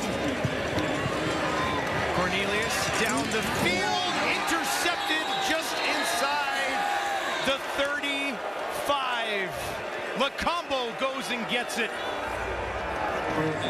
Well, and then what happens when you're down 24-0 and now you're trying to force things, and now, you know, you've got Kyron Moore. Oh, hang on. I don't think that's Kyron. Go ahead and run it, guys, for a second. Yeah, it is Kyron. Okay, stop it here. You got Kyron Moore wide open on a crossing route, and you got 2 defenders here, and you try to force it into that one because now you want to try and make one big play to get something to be happy about. You're forcing it into coverage when you got a wide open crossing route that is at least 20 yards. Because now you're not reading things, you're not going through progressions, not doing any of that. Combo will take it. First interception of the season, going on a couple of sacks and a boatload of tackles. Mizell wrapped up after a short pickup. Back to the line of scrimmage, maybe a little bit further. He's having a great season, isn't he? Absolutely. Absolutely. I mean, this whole defense is. G. Roy Simon has seen enough. Back to the drawing board for another week. Actually, bye week coming up for Edmonton. Probably much needed. Well, and historically, the bye week is when, if you're going to make changes, that's when you make them. I'm not firing anybody. That's not our job. Yeah. If you're going to make changes, that's when you make them in the bye week. The sense I get is that there likely won't be changes, but I do wonder if this is time to transition to Daggy maybe, or do you just keep running Cornelius out there, or do you give Trey Ford a chance, even though Chris Jones hasn't been happy with him so far this season? Yeah, or do you just run it back the same way after bye week when you're 0-8 going into bye week? I respect Chris Jones' opinion on how, in practice, the pecking order of the quarterbacks has been Cornelius, Daggy, and then Trey Ford. Yeah. I get that. However, it can't get any worse than 4-23. CJ Sims. And not winning a game at home. 3-yard kick gets tracked down. I know, that's the thing. Right? So, I mean. Well, with the way that this, I'm just a little confused tonight because Cornelius has been pulled a bunch of times and they said they're going to go back to him. You're being shut out for the 2nd straight game against the BC Lions, and they just keep running him right back out there. It's confusing, I guess, is what I'm saying, with the way that they've handled the quarterbacks so far this season to keep him out there in this situation. I'll put it this way. I think we're being very respectful to the resume of Chris Jones in some of how this has all been managed from the quarterback position. 1st and 10. That one also batted down at the line of scrimmage. And he tried to move that one quickly, but BC was right on him. You know, I mean, look at the body language there. He's gonna throw this, gets knocked down. And it's like,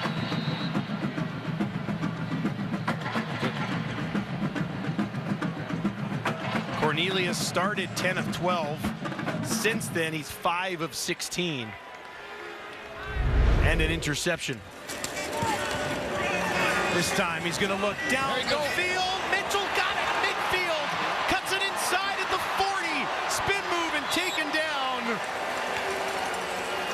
And a bright spot on a gloomy day for Edmonton into the hands of Dylan Mitchell. Okay, here we go. Got one. There's Mitchell out in the wide out position, little stop and go, and he gets Edwards Cooper peeking, trying to get a pick.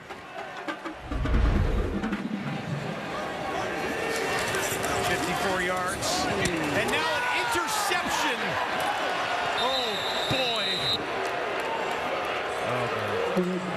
Gary Peters. Okay, listen. Takes it away. Listen, we'll let G-Roy Simon and them work on that. This BC team. I'm looking ahead here. I'm looking ahead because Winnipeg is hosting the BC Lions next week. I'm on that one. Are you on that one? You're not there? I don't think I am, but I just, you know one thing, I'll be watching it. I can't wait to do that game. Because this defense, you know, it's kind of like they just said, we gave up a play, now we're mad. Yeah. Now we get back and focus and Gary Peters just jumps it around. Hey, GP, 3, 1, 2, 3. Amazing defense built by the front office and the coaching staff here with the Lions. Well, it is. And, you know, the only thing that was surprising was their interception total was kind of low, with Ryan Phillips as their leader. 2 tonight. BC leads 24-zip. The offense is popping a little bit right now. Yeah, I'm looking forward to that.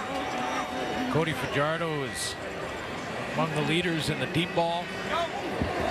BC, we mentioned, gets Winnipeg next, and then they do play Calgary, which should be a great game.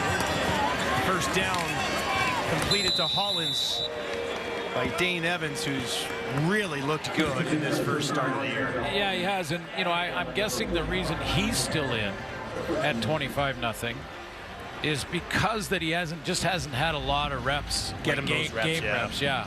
But you know, I'm always a little concerned. We say that now, unless something bad happens. And we go, well, why is he still in the game? Yeah, knock on wood. But he's been dealing. He's looked great. 330 yards, 2 touchdowns. Hatcher over into the slot to his left. They'll give it to Mizell. Mizell wrapped up and thrown down heavily by AC Leonard. Leonard's been a bit of a bright spot. A couple of sacks in the ball game. Yeah, the Argos win again today, earlier out there in Halifax.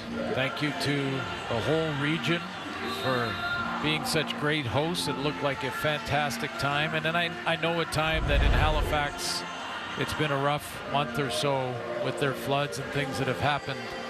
So hopefully the CFL brought a little bit of the community together so they could enjoy 3.5 hours of football and something to have some fun with. But the Argos. Yeah, they look good, don't they? Yeah. Holy smokes. Solid team, top to bottom. This BC Lion football team don't miss a beat when Vernon Adams goes down, and that's not a shot on Vernon Adams. It's Vernon Adams' team, and he's not too serious, so not sure exactly how long he'll be out. But again, what a great acquisition in the offseason to get Dane Evans, who is highly motivated, I think, to silence the critics. Yeah. You know, because he's had a couple of shots, and they got a great quarterback room led by that man right there in VA. Working together as a team. 3rd and 1. Back to Mizell. First down and more. Mizell takes it inside the 25 before he's wrapped up. Puts him over 100 yards in his return to the BC lineup. Plus, he had a big receiving touchdown earlier. They got double tights in there, and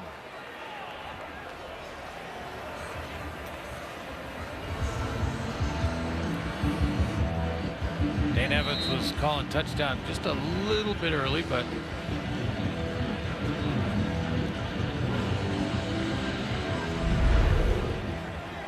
Interesting to know what's going through the head of Chris Jones with this start to the season getting even worse. Back into the hands of Mizell. He's carried the ball over 20 times tonight. They have run the ball well with him. Well, every team that plays the Elks is going to test their defense against the run. I mean, they're going to run the ball because they give up a ton of yards along the ground. I mean, that's every team's going to do it. You mentioned it off the top. They give up 145 yards a game.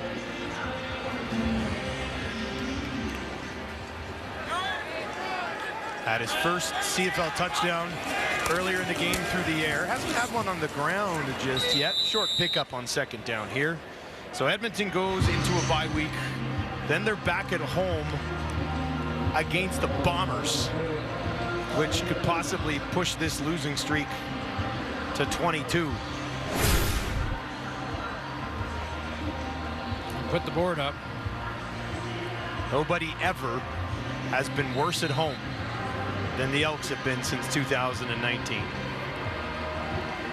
21 consecutive home losses for a franchise that used to be a standard in the league. Well, had so much success. Yeah, was the crown jewel, really, was the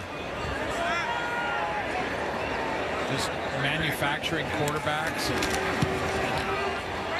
Wilkinson and Moon and Allen and Ham and Dunnigan and just a great list. Just, you know, like great winning tradition. I mean, this was the evil empire back in the 80s and early 90s. Thinking about it from a Saskatchewan point of view, when I played coming back over here and thinking, and to come over and try to win in Edmonton was always so difficult. So it can change quickly, but you know, they can get out of it quickly too. And but again, you go back to the status quo. I know they're trying to build some consistency, but the status quo is not working. They've got to shake things up. 12 straight losses. Yeah. We're not talking about the home streak. We're talking about dating back to last season. This will be 12 consecutive times they've taken the field and lost the game. Ricky Ray, Jason Moss, a couple good years here as well. So a bye week. Dan Kepley played for this team. Dan Kepley. There's history all around here. A lot of drinks. It's tough right now. Sims trying to find some space, and he's taken down. They also haven't had a return touchdown since 2015. It's been 8 years. Williams. Yeah. And now Daggy will get into the game with 12 seconds left. And he's right now looking right at us going, really for 2 snaps. Yeah, I know you got nothing. I'm with you. I don't know what to say.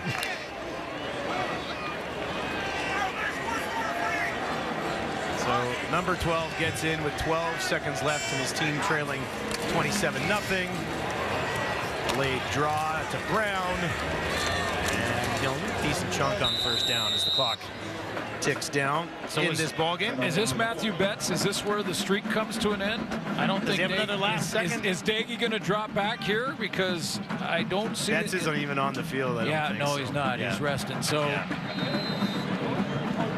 that streak comes to an end. That was 6 straight games with at least 1 sack. A couple games there with 2.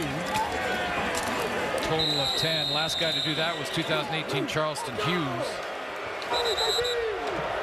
One last tackle, and the Lions will put the Elks out of their misery. BC goes to 6-1 on the year. Where the Elks go from here,